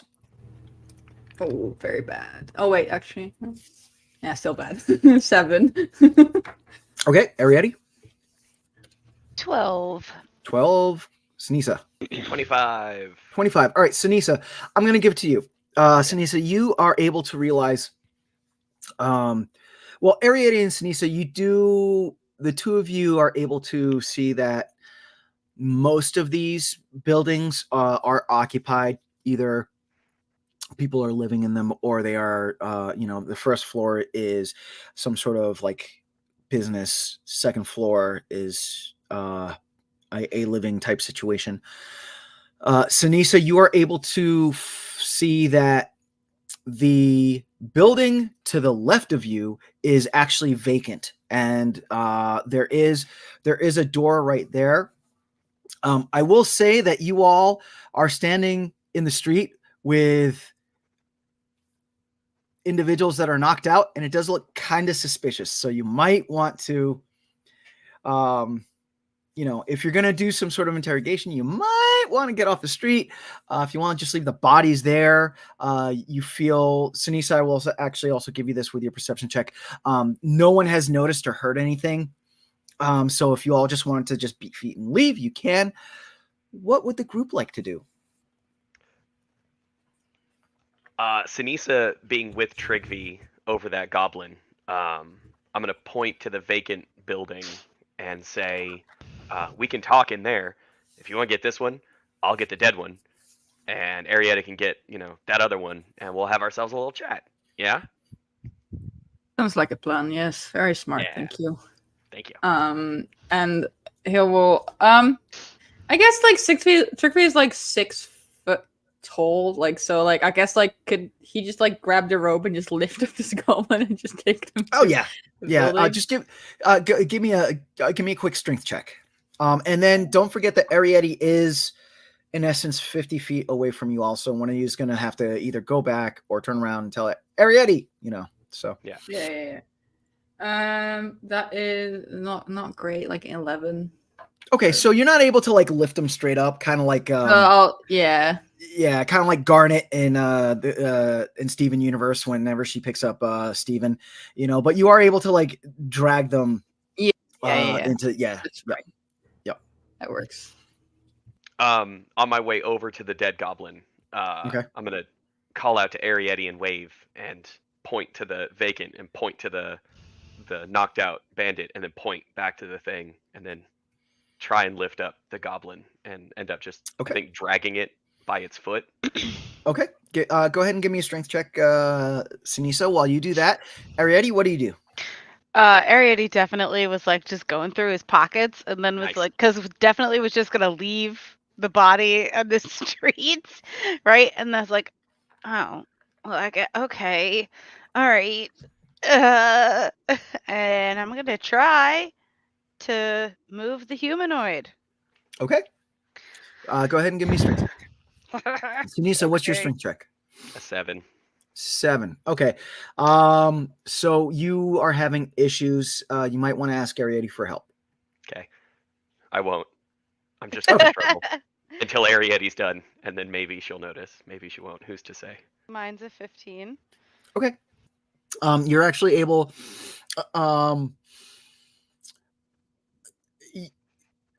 So you are able to, with that 15, you are able to pick up the bandit if you wanted.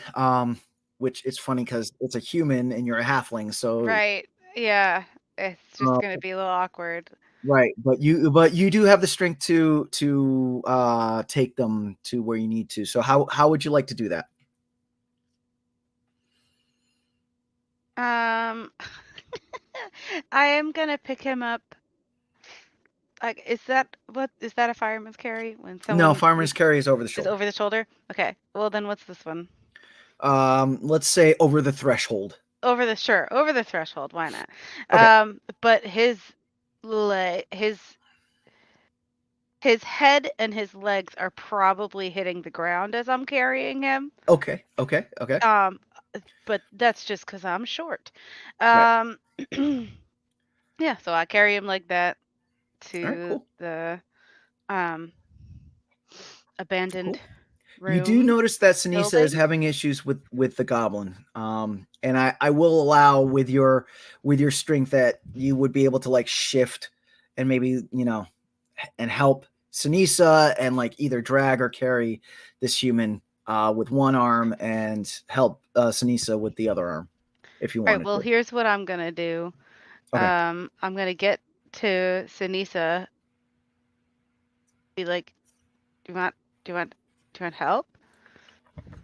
I mean, Can you help no- me? Actually, can you help me? yeah, I can help you. What 'Kay. what can I do to help you?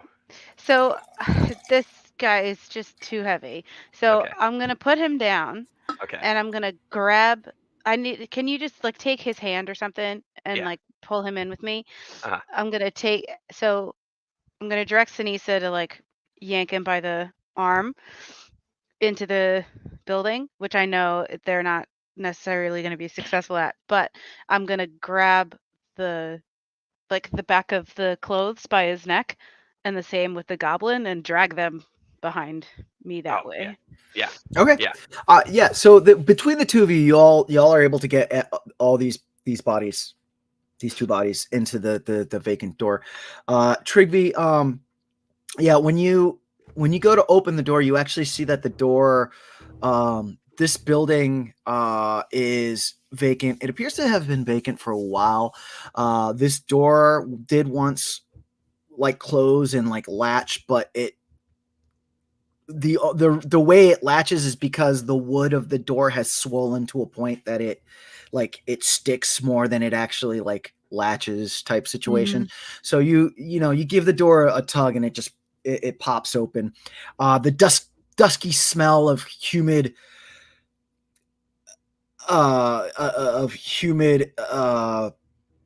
empty vacancy hits you as you open the door. You bring the body in and you see that this first floor, it appears to be a like a living room type situation. The floor is tile. The wall is like the clay, clay with wooden beams that are visible. It looks vacant, cobwebs. There's no furniture, no nothing. It just looks empty. It is dark in here. You have sun. The only light that you have are the sunbeams that are like coming through the shuttered windows. That have the flaps down, so it's just like little rays of sun coming through. But you I have dark vision, so it's fine. cool. So you bring your body in, and a few moments later, Ceniza and Arietty drag the other two bodies in. Does anyone close the door? All right, Ceniza closes the door. So now what do? You all have these three bodies. Goblin one is dead. The bandit, as you all have been like dragging him and smacking his head on the cobblestone street. Every once in a while, you see blood kind of just go like spurt out from the bleed damage. So if you wanted to interrogate the bandit, someone would have to do a first aid check, a medicine check to stabilize him. and then if not, he is going to expire. You mean the one that's tied up? No. Oh no, the Remember, other one. there's Okay, never mind. I was you gonna have say- Goblin 1 who's dead. Goblin 2 is tied okay. up, Okay, yeah. and who you brought in, and the bandit who is a human. He's the one that that Arietty knocked the F out, and he still he was the one that failed with the bleed damage, critical fail. So he's been bleed damaging this. Yeah. He's been hemorrhaging the whole time. So so the human is knocked out, and someone would have to do a medicine check to bring him up. So Okay. I'm gonna let's give my. Go I Go was ahead, gonna Ceniza. give my I don't think Turkey Oh would. no, sorry. Yeah. No, go ahead. Sorry. Are you sure? Yeah. Okay. I'm gonna give my rope to Arietty and Okay. say, Arietty, can you tie up the thing? And then I was gonna do a medicine check because I'm pretty good at it. sure. Go ahead with the medicine check. Okay. Let's see what happens. And then 25 Trygve, to tie him up. okay. So you tie him up, and you feel that he is secured. Trygve, did you want to do anything while your compatriots are? The goblin is still Goblin 2, I should say, is the one that you tied up is conscious, and he's like writhing. And he's like, Yeah. Like, Turkey's gonna like. intermittently yelling things in Goblin. Yeah, he's gonna like prop him up against the wall, and Trygve has like a sickle on his belt, so I'll pull that out and like have it like you know like the curved edge, like lift it like under his chin and sort of look at it like read really close, like who sent you? Okay, give me an intimidation check. Okay, I should be. And I am gonna give you a situational +1 on this, because you have the you have a weapon at his neck. Math. 22. 22. All right. Yeah, I thought so. Okay. So you bring the sickle up to the goblin's neck, and the goblin just stops moving and whatnot right away. And you ask, what was it that you? Who sent? Who sent you? Yeah. So the goblin, Brat not no. Brat was hired by, and he, his hands are like this, and he kind of like does this, pointing at the human. Brat was hired by Tall Guy. Tall Guy gave Brat this ridiculous costume. Brat just want coin. Right. Is it Brad? Is that what you said? Brat. Or is it? Are you? Oh, I'm sorry. Are you asking him? Out of character. No, out of character. Sorry. Out of character. It's BROT. Brat. Oh, I didn't get that. There we go. Yeah, Trygve would glance at the human and is like, "What were you told about your objective?" Was just told to shoot arrows at people, and then would get coin. That's all Brat was told. Brat was hired. Brat was just drinking with Mott's, who, and he kind of like looks over. He's like, "Who you made Who's into dead? pincushion?" Yes. Maybe you should, next time you take on a job, ask more questions. And then he'll like sort of like pull away the weapon and just be like, "Stay still." And we'll go to check with the others if there is any progress in keeping this guy up, like getting this guy awake. Okay. So as Trygve is interrogating Brat, Ceniza, you are able to stop the bleeding, and you are able to, in essence, do the movie slap him like that to wake him up type situation. Mechanically, you succeeded your medicine check, and you are able to bring him up to 1 hit point. But thematically, you just and he Yep. like and he's all tied up. He's like, what, where am I? What's going on? What, who? Oh, and he kind of like blinks at you, Ceniza, and then like looks over at Arietty and like blinks at Arietty and kind of like gives a smile. He's like, parlay.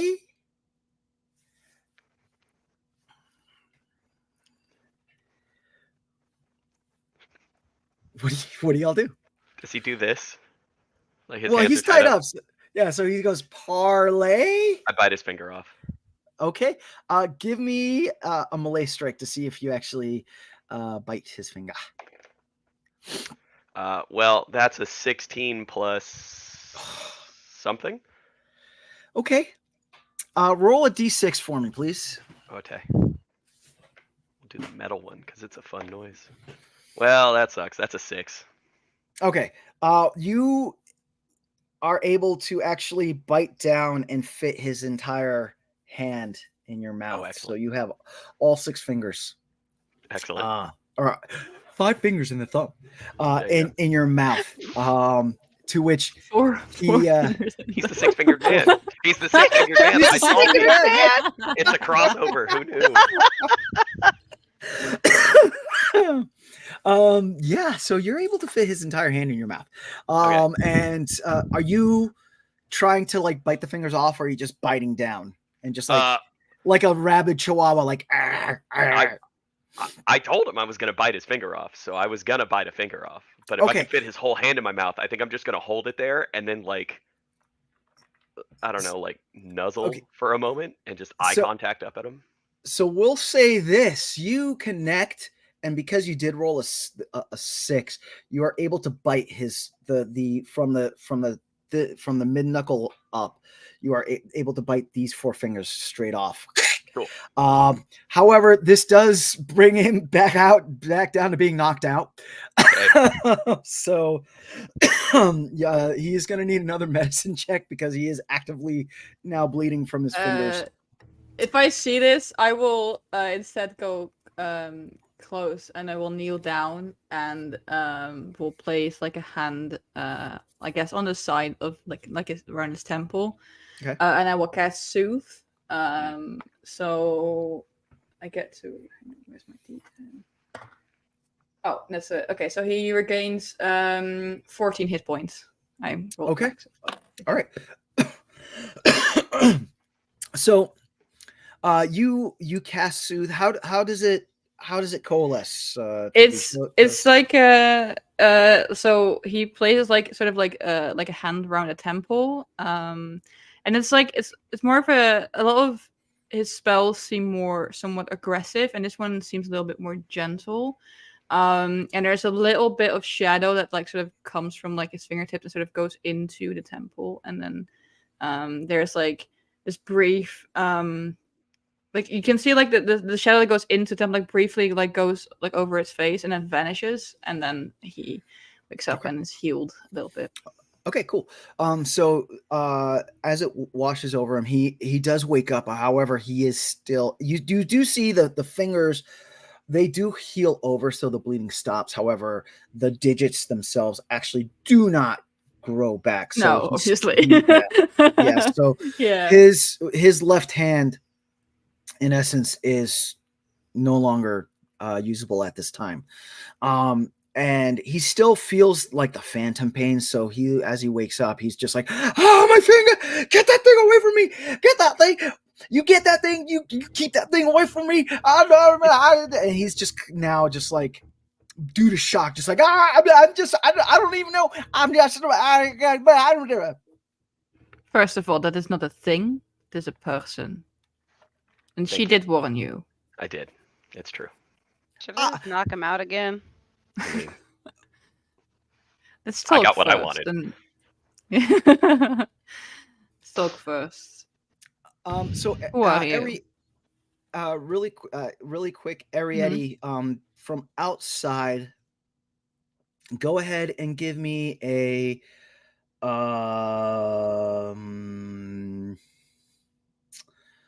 either a perception or an investigation check. because you did say that you were looking over to see if they had anything. Yeah, I did. Yeah. Yep. I was So, wondering if that would yep. come to fruition. 16. Okay. So when you all were outside, you actually did find some things on them. You were able to like kind of pull off of them, and then you got wrapped up in pulling them inside. So you haven't actually looked at those things. Trygve, give me 1 second. We're going to come back to you. So Arietty, what you find on this individual is a pouch.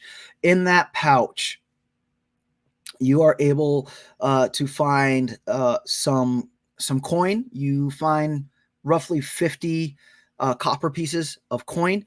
You find 3 red shells. You find a letter, and you find this patch. It's like a patch, but it's kind of like folded up. And as you unfold it, it is the heraldry.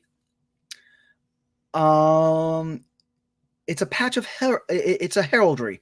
And go ahead and give me a. Where are you from, Arietty? I had discussed this earlier, and now I have to pull up a map. I'm from the woods right outside.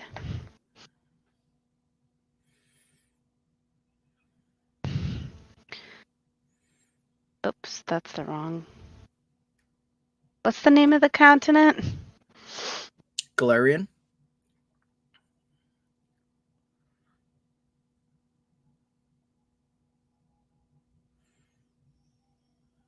Oh no, that's giving me. I have to say Pathfinder because I just got Pokemon maps. Sorry.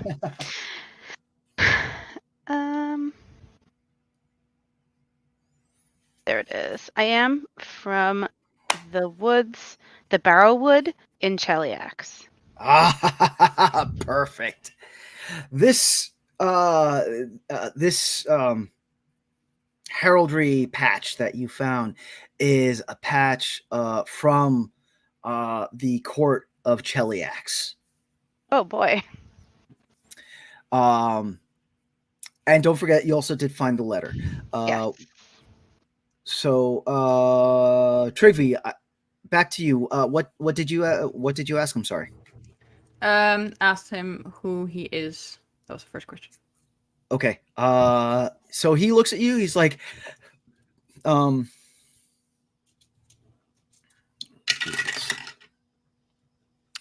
So he looks over at you, and in pain, he clenches his teeth and just, I ain't telling you nothing. I ain't telling you shite. I'm gonna hold up the patch and be like, "So you're from Cheliax?" And he looks over. He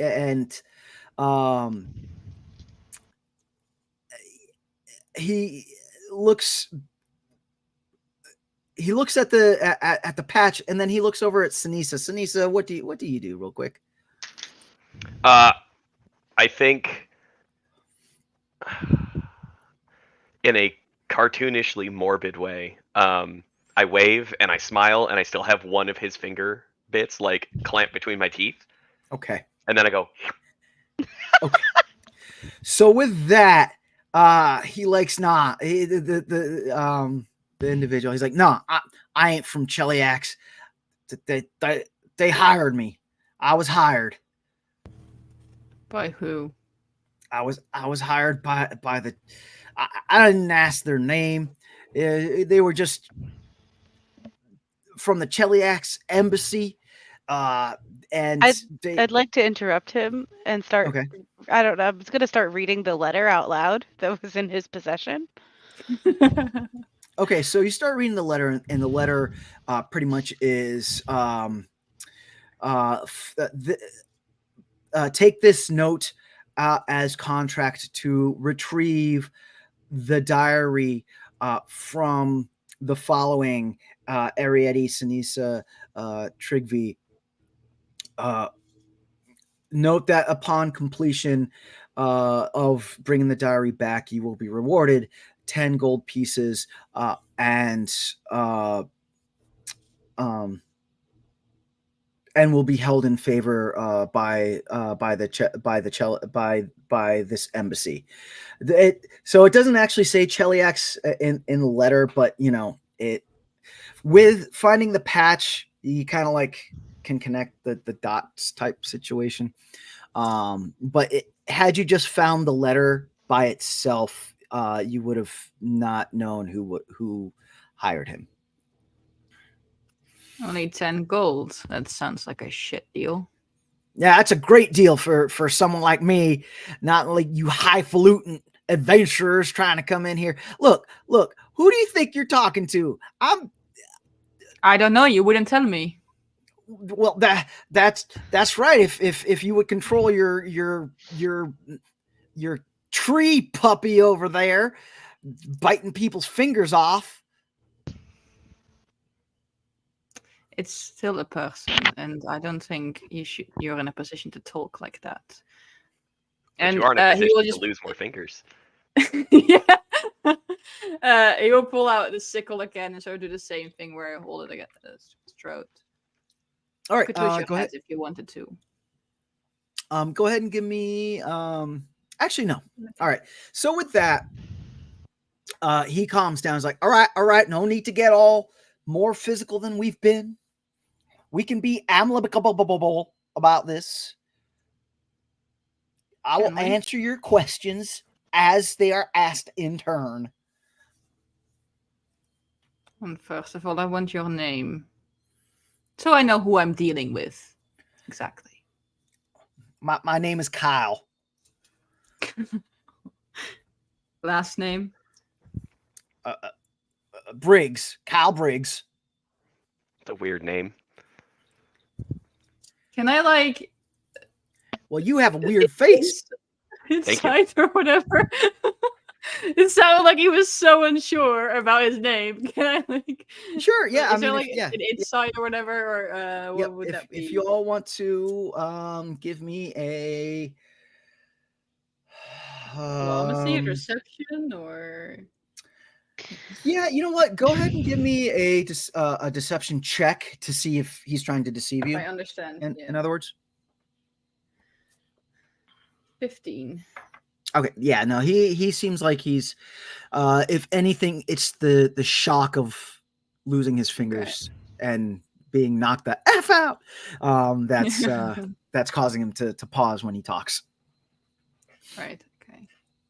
So, Kyle, you were just hired to retrieve the diary, and just like your goblin friend there, you didn't ask any further questions about the diary. Although them goblins, they're a dime a dozen.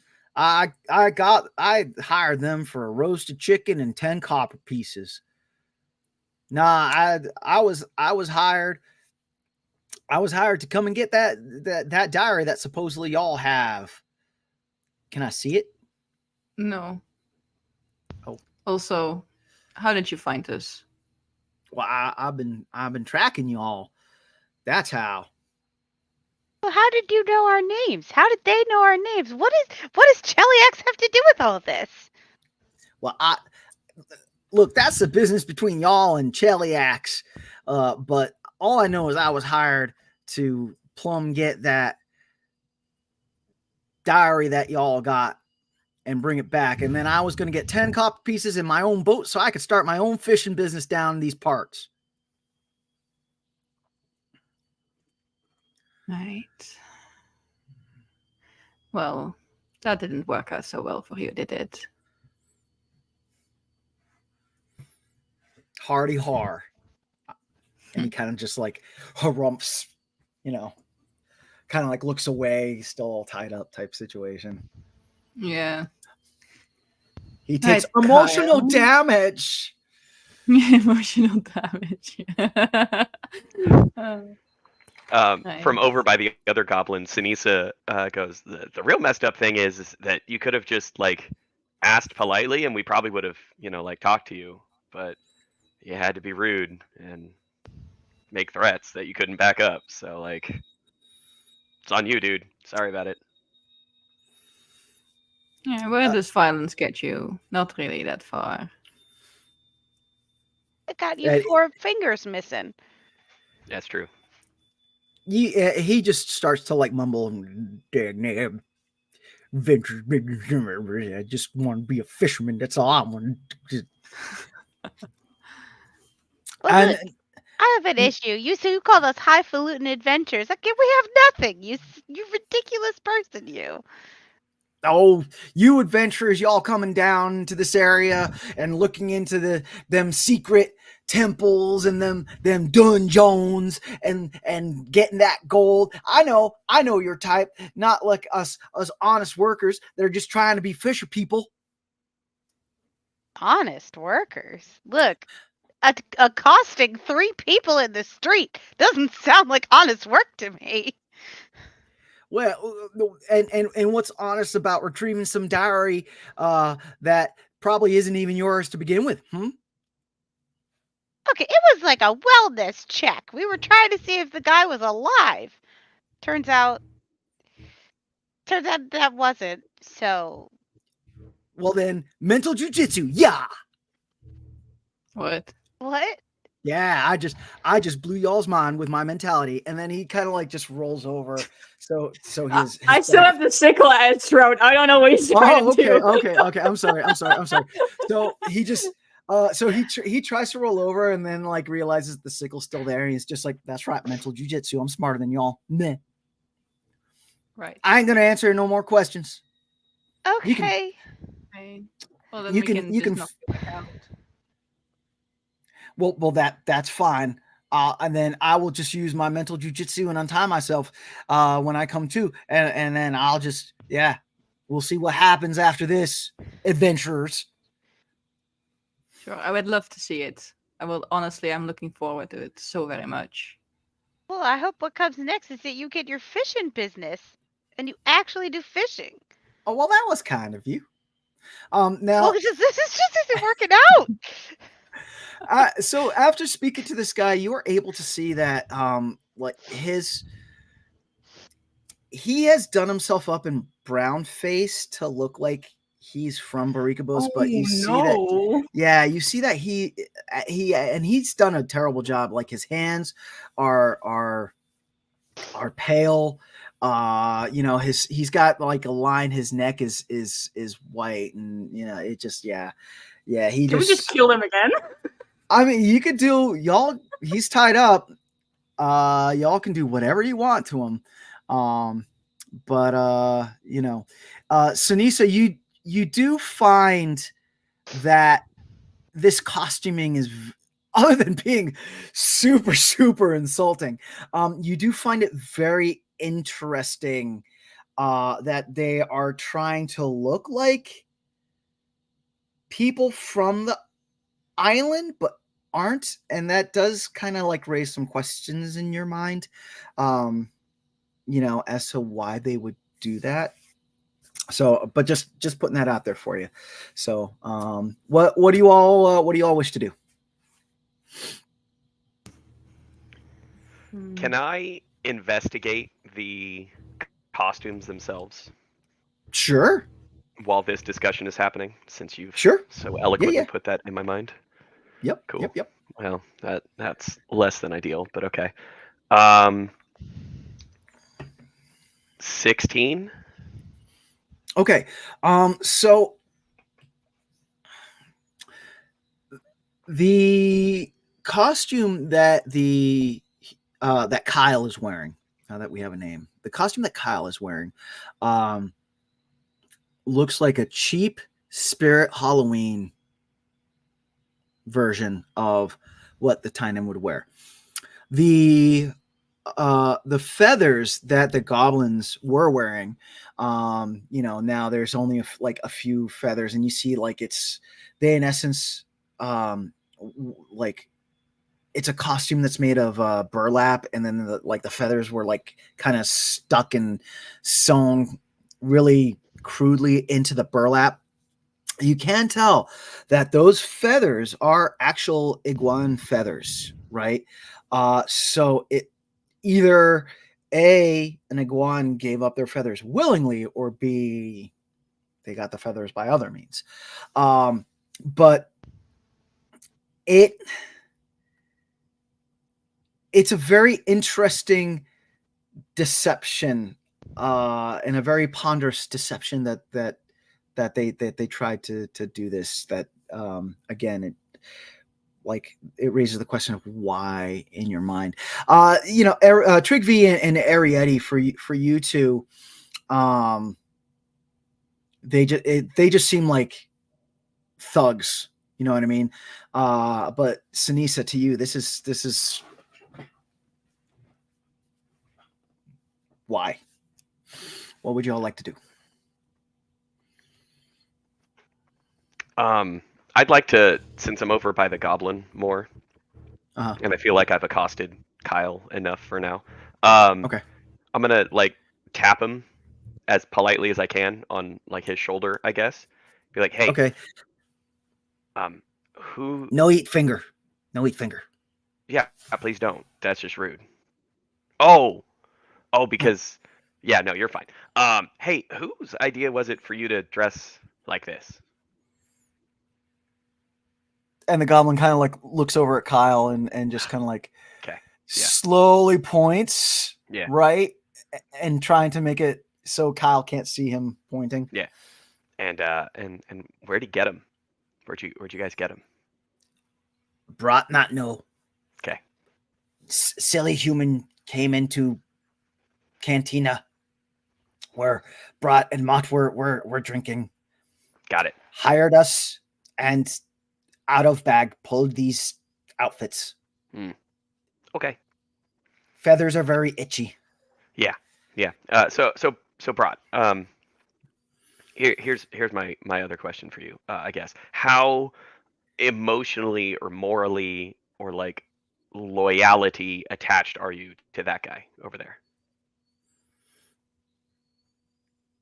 10 coppers worth of loyalty. Wow. Okay. Cool. If I give you a silver and untie you, are you gonna tell anyone about what happened here, or like, are you good? Brought not say a word. Cool. Does he seem like he's lying? Go ahead and give me a Go ahead and give me a deception check to see if he's deceiving you. I don't have that skill on here. It is a 22. All right, no, he. As soon as you brought that silver coin up, his eyes just bing, Cool. and you can tell that he is a goblin sellsword for the money. Cool. Awesome. Hey, Arietty and Trygve, can I let this guy go? He doesn't know anything. Sure. Okay. Cool. Here you go. I will untie him, keep the rope, and then give him his silver. I was pro letting him go before we even brought him in here. No. Cool. Good. Brock grabs the silver, goes over to Mott, kind of rummages through Mott's pockets as you all continue, and then we'll, unless you all stop him, we'll just run out. So yeah. Are we doing anything else with Kyle, or? Seems like a pathetic case. Yeah. I do want to know where he got these bad costumes from, though. Kyle. Are you asking? Yeah. So Kyle I'll say it out loud, but like over him. Okay. So Kyle says, I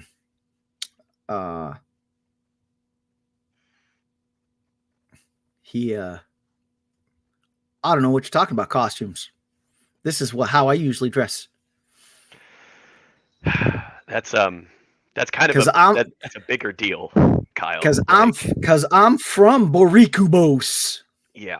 Okay. That's all right. Okay. Can I do like a society check to see what the laws are in terms of if we just kill this dude and leave him in here? Is that like, does that make us bad guys? There's no real check for that. That just, it's morality check. Yeah, it's a really morality check of what your character would do. Um, you can, um, you can try to intimidate him further to see if he'll tell you why he's dressed up like this, because you can definitely tell that he is not from Barikabos. Or you can just flat out kill him, whatever. It's Okay. This is up to the group. Y'all are currently running this show. I feel like Trygve Um, would let Ceniza have her way with this, considering the nature of the costume and everything. I feel like Ceniza is the Okay. one that should make the call on that. All right. Excellent. Arietty, do you have anything to add or? We have the stuff from his person. I don't think we really. Yeah. Okay. All right. So Ceniza, how do you wish to proceed? Okay. So Ceniza, because she is the investigator class, is going to um, kind of like sit cross-legged on his chest and Okay. kind of like steeple the fingers. Okay. And like take a deep breath and go, okay, Kyle, I'm not sorry for eating your fingers. Um, so I just want to get that out of the way. I told you I was going to do it, and then I did it because that's what I do. So that's here. Second of all, here's the thing. If you normally dress like this because you are from Borikobos, as you say, um, you would be better at it by now, because you look very untrained with the fact that your now partially eaten hand is a different color from your face, which is clearly makeup. And I will like off and makeup. So clearly you're lying, and that's fine. You can lie as much as you want. But if we're going to move forward, I need something from you that's not just your fingers. And what I need is more information so we can figure out where this whole diary thing plays into, how the island is, and the whole merger, and like everything else. And I'm going to figure it out because that's what I do. So you can help me figure it out easier and faster, which I would appreciate, at which point I will let you go with the injuries that you have now. Or if you want to be more stubborn about this, I will break both of your knees and leave you in here tied up. Um, so it's kind of up to you. If you look around the building, it hasn't been used in a long time. That door is pretty well stuck. Yeah, it just kind of depends on how you want to play this, my dude. But you're really in the wrong here, and I have zero problems about leaving you in here to die of thirst. So after with that, there's a moment of thought from Kyle, and then he sighs. And he's like, "The lady that hired us wanted to make it look like locals did it. Wanted us to make it look like it was just like a local mugging type thing, because there's been some friction between the people coming onto the island and the people that already live on the island, and she wanted us to make it look like just a regular old mugging. Not that's what she wanted. That's what she wanted. Okay. And that's why I'm in this dag silly get up. Okay. And that's why That's them fantastic. goblin boys were dressed the way they were, because we were trying to look like we were from the island. Okay. Cool. I appreciate that, Kyle. That's awfully nice of you, to save your own skin. So here's what we're gonna do. I'm gonna leave you tied up over in that corner over there. I'm not gonna break your knees, um, and I'm gonna take this and I pull out two things from my cloak. And this is a tinder twig, and this is an alchemical fuse. And I'm going to combine them together. So after a certain amount of time, this fuse will ignite this tinder twig, which will then burn off the ropes. And I hope doesn't burn you down or burn you too bad in the process. At which point you can go about your day. You can go tell whoever hired you all of this, none of this. I don't really care, because I have plans for you, but that's going to happen when you're not here anymore. So Anyway, Kyle, you've been very, very helpful. And I hope you have a wonderful rest of your time. And I hope you enjoy learning how to fish one-handed, you dumb idiot. And please don't dress like this again, or I will find you. Okay? Okay. Okay. And I'm going to try and roll him over against the wall in the corner. Okay. Trygve, Arietty, are y'all gonna do anything? I'll help. Okay. Thank you. So we take care of Kyle accordingly. What do you all wish to do? Arietty has the letter and the patch. You all have the confessions from these thugs. What do you all want to do? Suppose we can go to our appointment, but ask some questions about this. Maybe if they know more about this. Yeah, I think our priority is to turn in the diary to Claudia. And then maybe Yes. bring up like, oh, do you have any friends in the Cheliax embassy? What? Sounds like a plan, yes. And You know- then, yeah. You know what we could do is we could tell Claudia that these guys took the diary from us Hmm. and see how she reacts, and then go get it back if we determine that that is a good idea. You could, but Her interest in the diary seems... Because I want to know why she is interested in the diary. Yeah, we want to know Yeah. why she's interested in it for sure. Mhm. But we also are going to get paid whether we give her the diary or not. Right? It was it was written in there that if we have just proof that we were at the house. Yes, I have a diary page that is very unimportant that I took out when we were at the house. That I could give to her as proof that we have been there. So we could do that. Yes. That works. I like it. Bit shame that I ripped out the other pages, but I can put them back in. It's fine. Mhm. All right, let's do that. Okay. All I right. trust you both. Okay. Aw, Arietty. My heart. Okay. So if we all have our plan of attack here. Mm-hmm. Excellent. So you continue your way to the building that Claudia, Mistress Paquette, hired you all in. Again, this building itself is very different from the other buildings when you get to it. Very different from the other buildings all around it in that it's a very in real world terms, it's like a East Slavic, like a Yugoslavian Russian type build from the like Renaissance period, so it's very like dark colors. Not that it's like painted dark colors, but they used dark stonework and whatnot in it, and also very like grandiose. So whereas the other buildings around it are maybe like 2 stories, it does stand like 4 stories high and very imposing in true Slavic fashion. As a matter of fact, Trygve and Arietty, give me a society check. Trygve, where are you? Where's Trygve from? Trygve comes from a nomadic family, a traveling circus. So not really specifically from anywhere.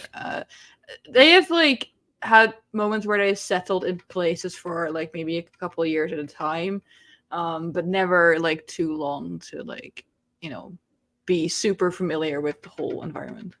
Okay, so go ahead and give me society checks. Arietty, you get an additional D4 to your or D2 to your check. So in other words, you'd roll a D4 and divide that in half. So The natural 20 again for a 23. Ooh, okay. I've got new dice and they're great so far.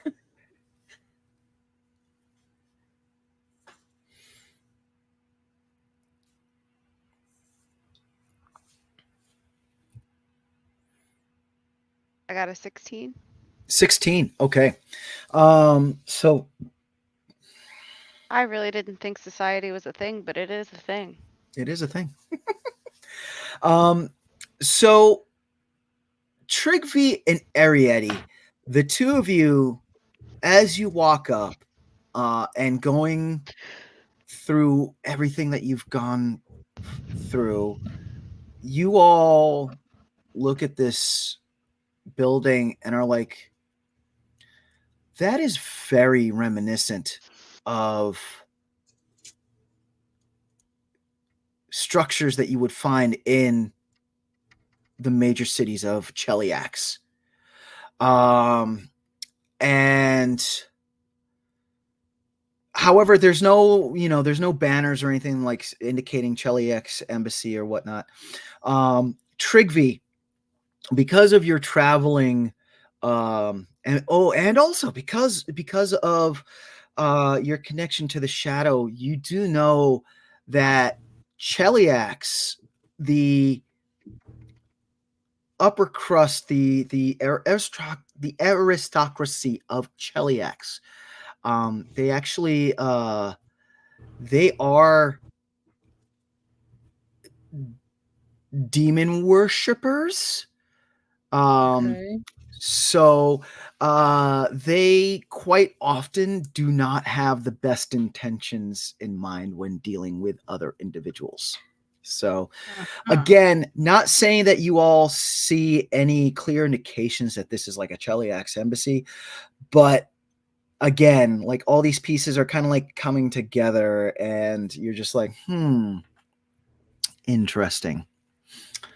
Right, so we're definitely not giving the entire diary. So Trygve will point this out to the others, by the way. Okay, all right, cool.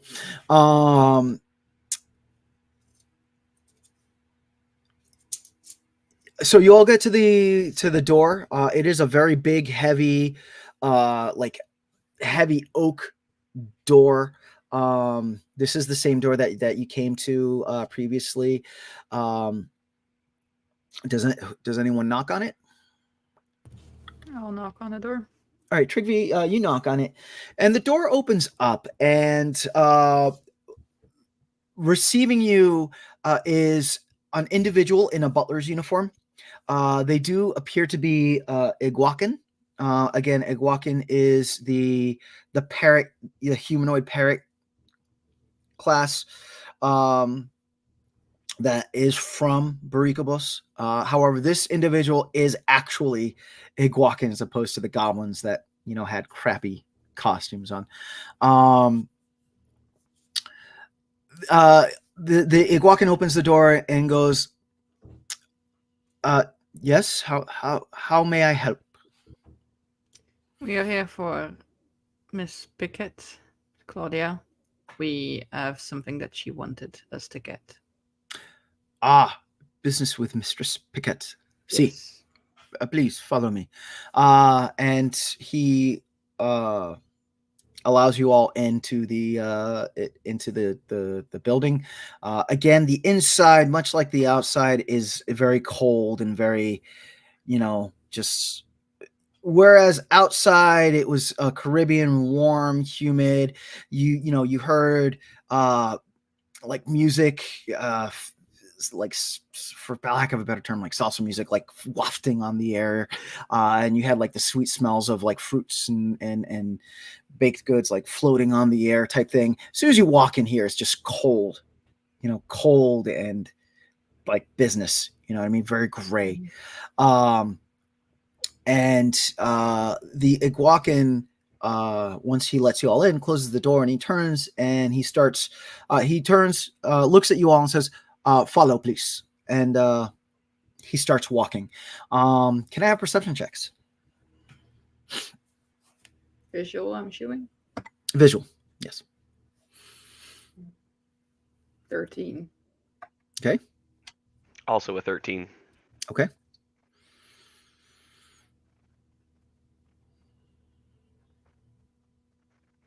$14. 14. All right. Arietty, you do notice that so this Iguacan, from the limited time that you spent on Boricobos and in Port Bacall, you have seen a good deal of Iguacan, and from what you've seen, you notice that that they are very proud of their feathers, much like parrots, that their feathers are very like bright colors. They like to preen them and make them look beautiful. This Iguacan, his feathers are very like his coloring, it's still bright, but in presentation it's very subdued, and you actually see that a few of the feathers where there should be feathers are actually missing, like off his arms and whatnot. There's like gaps in the feathering, I should say. Kind of like if you look at a parrot that has yanked its feathers out, you'll have feathers in like a bald spot and then feathers. That's the type of presentation that you notice on the Iguacan. Do you want to say anything or just follow him? I want to ask him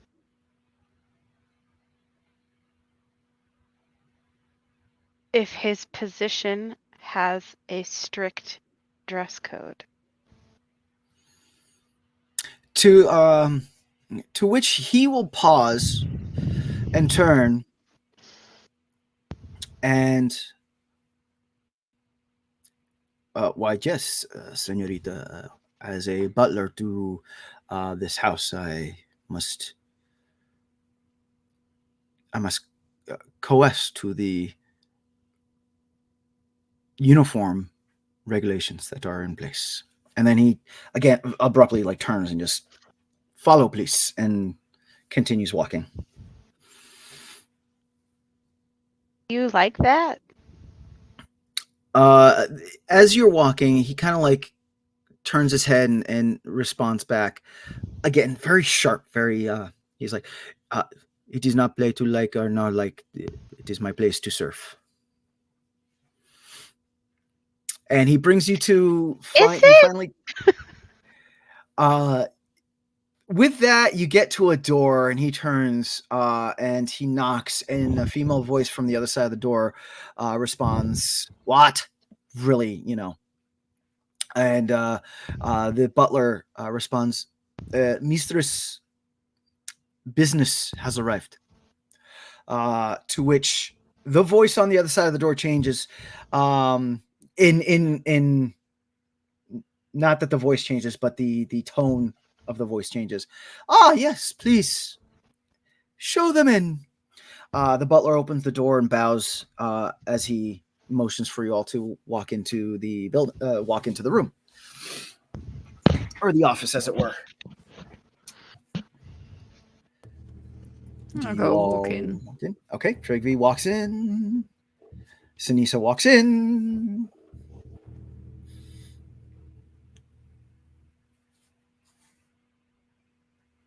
Yeah, walking in. Okay, after an uncomfortable moment. Yeah, I'm just gonna like look Arietty, at him for a little bit, right? Uh-huh. Just kind of trying to see if I can see anything behind his eyes, So he is like bowed and motioning for you to walk in. So he's very much being a butler right now.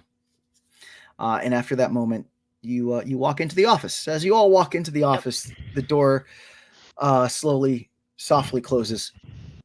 You do see Mistress Paquette is sitting behind her desk. And she, as you enter, she stands and she says, Good. I hope that you all were successful. What did you find when you went to the professor's house? Well, first of all, was he there? Was Professor No. Albert there? no. So when we got there, there were orcs that trying to attack us and apparently have killed, and I believe eaten, the good man. So no, he was not alive. To which her face just scrunches like, orcs? On Barikabos? Ugh! Who would have brought orcs here? Right. We also could not find the diary. I suspect that maybe there have been more orcs and they have taken it. They did say that they were looking for the diary, so there were competitors. However, we did find a bunch of loose pages. And Trygve will like pull out a couple of like meaningless pages from the diary, like, but that are clearly like I guess written by the guy, and we'll hand them over. We did find some pages from the diary. Okay. So, Mistress Paquette.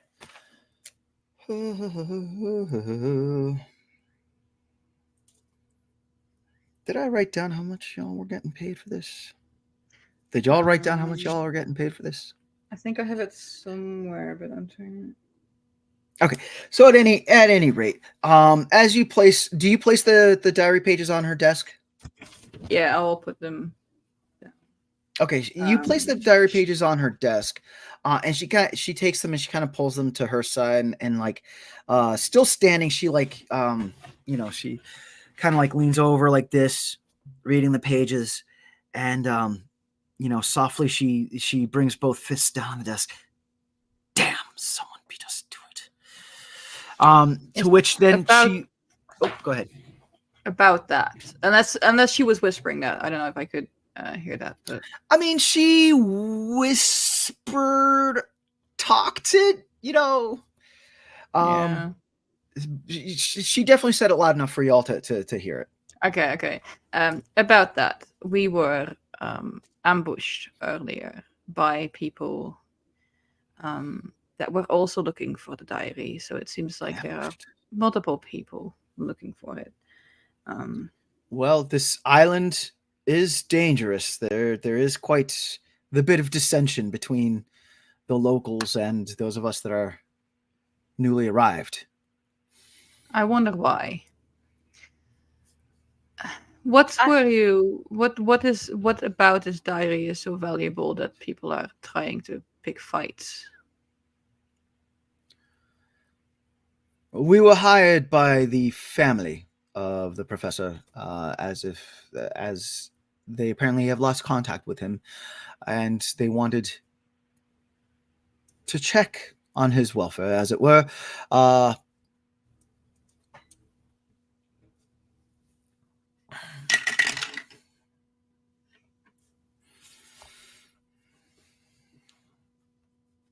She's convincing. Unless one of you want to try to. I can try. Okay. I can give it a go. I might not succeed, but at least give it a go. Okay. Oh no! Wait. Oh no. Actually, probably not. 15. Okay. Does anyone else? While this interaction is going on, Ceniza, what are you doing? Well, we're in her office, which is where we've been before, correct? Yes. Okay. While this is happening, I think the last time we were here, I did a lap around looking at like the various things that she had in terms of like what was on display and like her, Yes. the books and things. I want to do that same kind of lap again, but I want to specifically I want to pursue a lead for my other class feature. Okay. Or to go back to my previous class feature, and I want this to be specifically about the diary and what is so important about it and why does she want it. Listening into this conversation, the way she's talking and stuff, so I want to check inside the room if there's some kind of clue that we can use to piece together that side of things and let the social people handle the social aspect. Okay. All right. So go ahead and give me a roll as Ceniza kind of starts wandering around the office. Arietty, what would you like to do? I wanted to do a similar thing, but I wanted to see, like, does she have any pictures or maps up, like, of, like, I know that we clocked the architecture as being Cheliax, but I want to Mhm. see if there's, like, like pictures of her family or, her favorite forest spot or something that I might recognize Sure. Go around. ahead and give me either investigation or perception check in this. So Arietty, you said Trygve, you rolled a 15, correct? Yeah. Okay. Not great. Not great, but there's so she's not convincing you. It seems like she's either hiding or deceiving you. Right. I guess Tricky would be like, well, I understand that his family is concerned, but that does not really answer the question why the diary is so important. Why is everyone going after it? Everyone, but what do you mean? Well, the orcs that we found probably have it, and then we were ambushed by people who also wanted it. So it seems like it's quite. This is like within 24-hour period, so it seems like it's quite the hot item of. Yeah, that's 3 different place. people, right? Because it was the orcs, and then it was the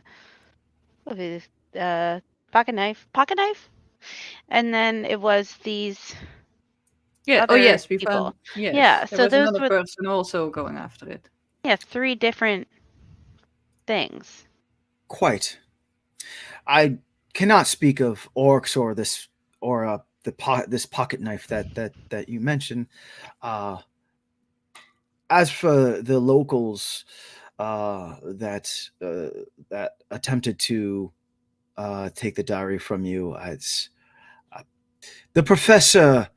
His work is known to be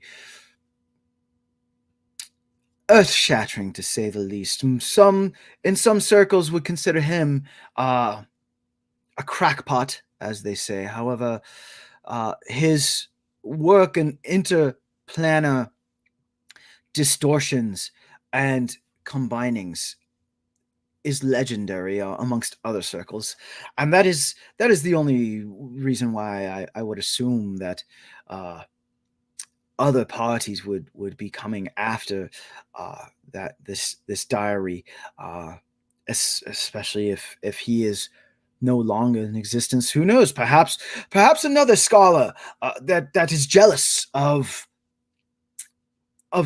Professor Albert's work hired these other individuals. Yes, Arietty.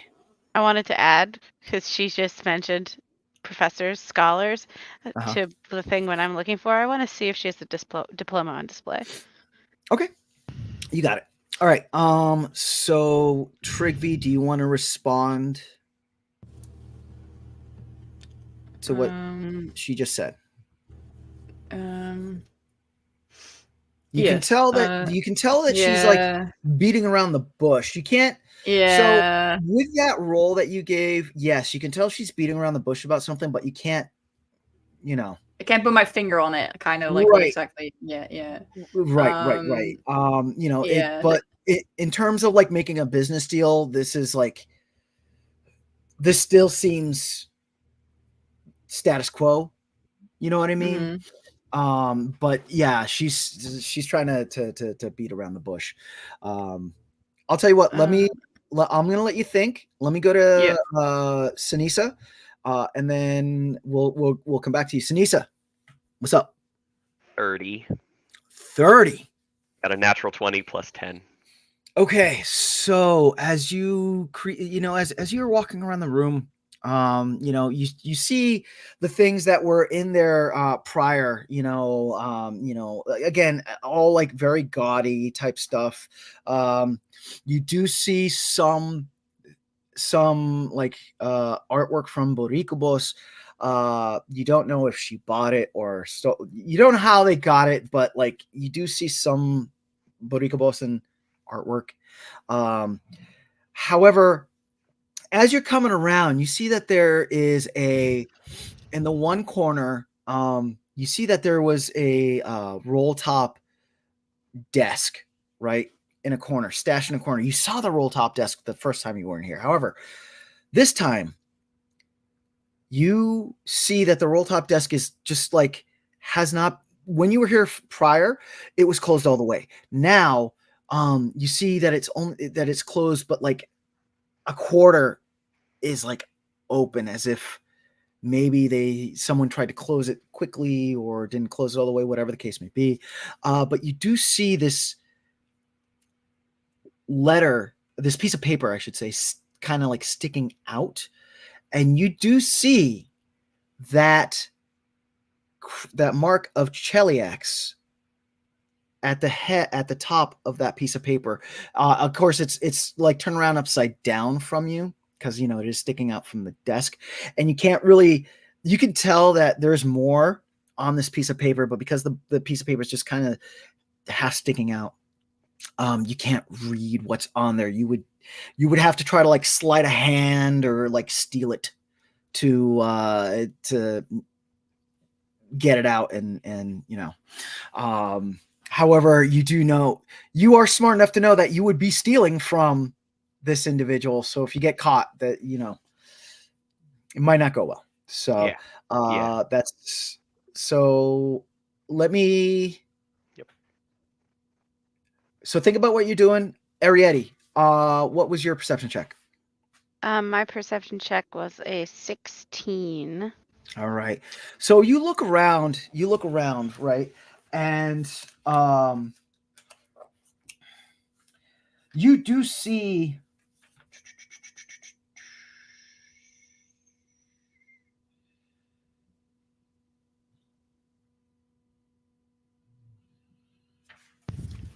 with a 16, you are able. You see that there's artwork right on the walls,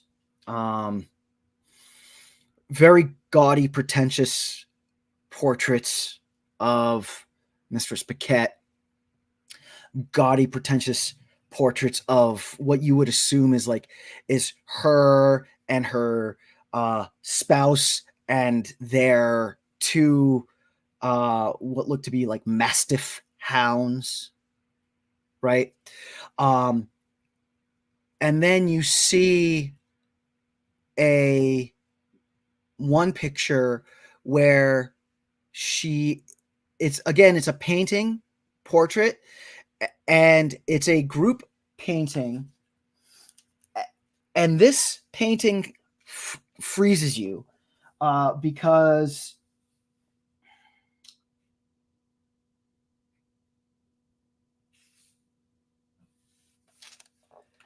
you, being from Cheliax, recognize that this portrait is of her and very high-ranking individuals of House Thrune,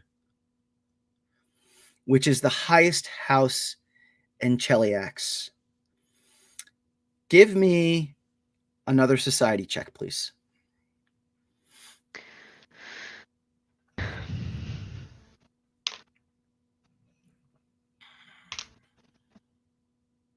Again. Okay. So the reason why you froze solid is that House Thrune is into dark things, but then you are quickly reminded that House Thrune are followers of Asmodeus, which for you, not being like a religious type or anything, you just know that the teachings of Asmodeus are like, to make others that are underneath them subservient and to conquer and, to conquer and to enslave type situation. So that's what you find. Trygve, back to you. Yeah, so she mentioned that he was the professor did a lot of work on like planes and stuff, right? That's what she Yep. said. Which you Yeah, do so- remember that she did mention that earlier when she initially hired you all. Okay. So I guess he would be like, this diary of his. Is there any research in there that would be dangerous if it fell into the wrong hands? I would not know that. That is why I hired you to, or that is why the family, I should say, hired you all to procure the diary. It's just a shame that it wasn't able to be found. To which Mistress Peckett kind of like picks these papers up and kind of like thumbs through them, and she's like, "These will suffice, though. Thank you. Now, if our business is done, again, she's being very abrupt. Now, if our business is done, you may see uh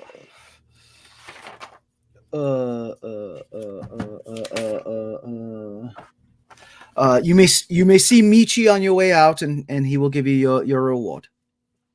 Thank you." All right. Thank you as well. To which she sits down in a very like dismissive manner and like kind of she takes the papers and like turns and kind of like goes about her business, indicating that she's done with you all. Okay. I guess I'll look at what the others are doing and see if they need more time or not. And otherwise we'll, I guess, take my leave. Okay. Ceniza? I think I would have gone up to Arietty to kind of gesture towards the letter, and then Okay. I see you looking at the picture, and it's like, oh, okay, that's yeah, yeah. So I think I'm standing there, and if the conversation is wrapped up, I'm gonna see what the is Claudia paying attention to us as a 3, or is like she focused downward? So during this whole interaction, her focus was pretty much on Trygve. Every now and then, kind of like when a boss calls a bunch of employees into the office. Every now and then, she would look at at you other two, but the focus was on Trygve, and she was speaking loud enough that you all can hear what she's saying. And then you do like I said, towards the end, as she dismisses you all, she kind of goes about her business. So she's not paying attention to you all, as it were. Right. Okay. I'm gonna tap Arietty on the elbow and then point over at the desk with the letter sticking out, and kind of give like a motion. I'm gonna look at the letter and go like, okay. I'm gonna walk by and try and steal it on my way out. Okay. So go ahead, Arietty. While Trygve and Mistress Paquette are finishing up, are you doing anything else? And then as you walk out, are you just walking out? What do you? So my goal has kind of changed, right? Because I was gonna try to see if I could get her to talk about stuff, but now that I know that she's involved with a family that I know loves Asmodeus, I'm like very uncomfortable, and I kind of just like, oh my god. But I'm gonna ask her. I think I'm gonna step away from the portrait and come to the desk and say, the lovely portrait of you and the Thrunes, have they come to visit? So as you say that, and as you say the thrones, she freezes and slowly looks right into your eyes. Ceniza, this would be your best chance if you want to go ahead and roll that sleight of hand, because their attention is right at Arietty. So go ahead and roll the sleight of hand there, Ceniza. And It's a 19. 19. Okay. Arietty,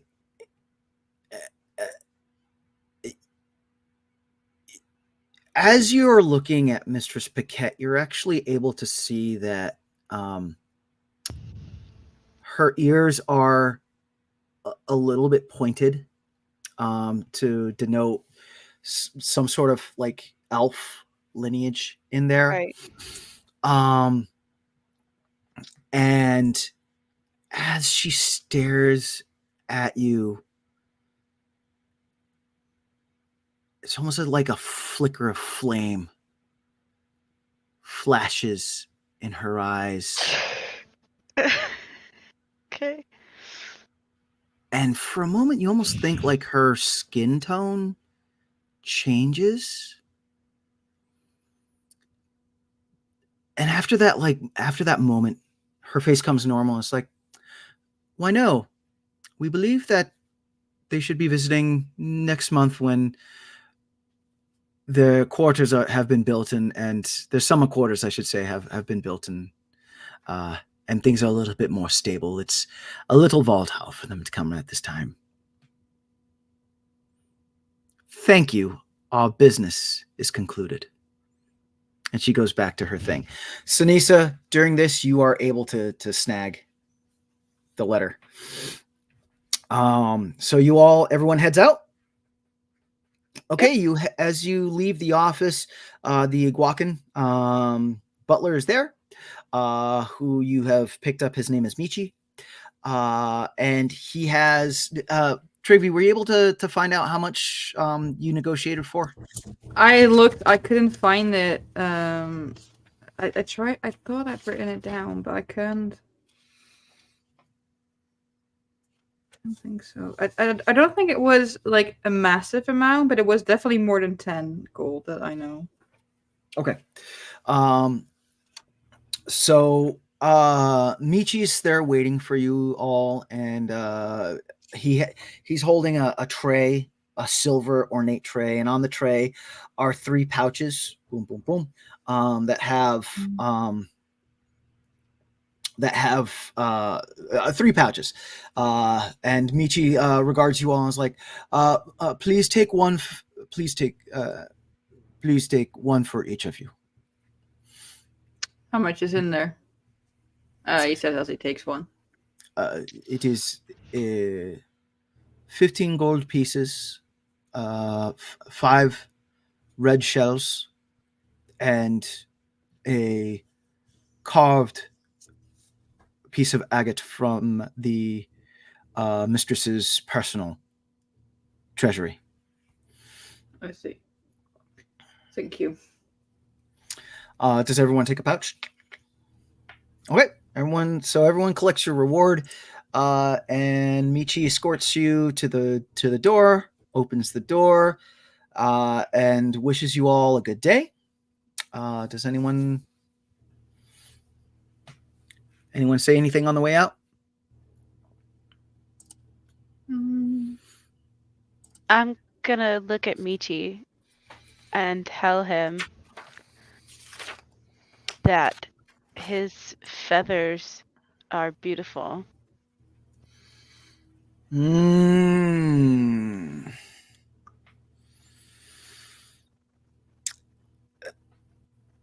To which Michi, again, this is a humanoid parrot, so it's kind of hard to discern, their face features with the beak. But Michi does a slow blink at you and forces, you can tell by their voice forces out, "Thank you, madam," as the door closes behind you. And that is, I think, where we're going to end up and wrap it up. I hope everyone enjoyed. This was a great session.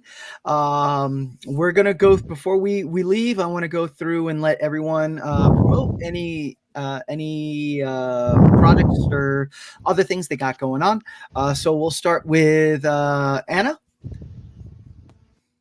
Hi, I'm Anna or Riley, whichever one you prefer. I use they them pronouns, and I'm definitely human. You can find me literally anywhere at Peculiar Planets. I'm on pretty much every social media you can think of. I'm a comic writer. I'm a TTRPG writer. I do a lot of actual plays. One of them is a campaign over at Dutch Dungeons, where we play Dungeons & Dragons in Dutch. That is every Wednesday at 8 p.m. Central European Time. And then on Saturdays, I'm going to be playing for 2 more sessions, Teens in Space, over at the Misadventurers League, which is at also 8 p.m. Central European Time. Yeah, that's everything for me. Awesome. And Connor, you got anything? I do. Hi, I'm Connor. I use he, him pronouns. I've been playing Ceniza, the Anabogwin investigator. I am also, I'm primarily on Vibe Tribe, so you can see me in some of our Season 2 games, A Walk Among Gods, Dustveil, and Lighthearted. In Season 3, which is now starting, I will also be in the Gaia Chronicles, which starts tomorrow, as well as Between the Pros, which is next Sunday. Subscribe to Vibe Tribe on YouTube and other such places, and you'll see those as they go live. And thank you very much. Awesome. Alice, you got anything for us? Sure. I normally don't do much, but I'm kind of doing Biconics wrestling stuff sometimes. Hey. So you can check that out. It's a podcast and a YouTube channel where people get together and talk about all things wrestling. So sometimes I'm not a consistent guest, but I do show up sometimes. So you can check that out. Awesome. Thank you. And yeah, if you're tuning in, please subscribe to the Vibe Tribe on any of our socials that you're watching us on, Facebook, YouTube, or Twitch. We do have constant shows and games coming on. Season 3, we have a whole bunch of stuff coming out for you. So, definitely stay tuned. And also we have a Patreon, the Vibe Tribe Patreon. So if you would be so inclined to check that out. With that, I am Adolfo, the Nerdy Puerto Rican. And thank you all for watching, and hablamos luego. Till next time. Thank you so much for tuning in to another Vibe Tribe production. What's going to happen next time? Well, you're going to have to tune in to find out. But until then, remember, take care of yourself, love one another, and as always, make sure that you keep the good times rolling. Thank you for being here, and we'll see you next time.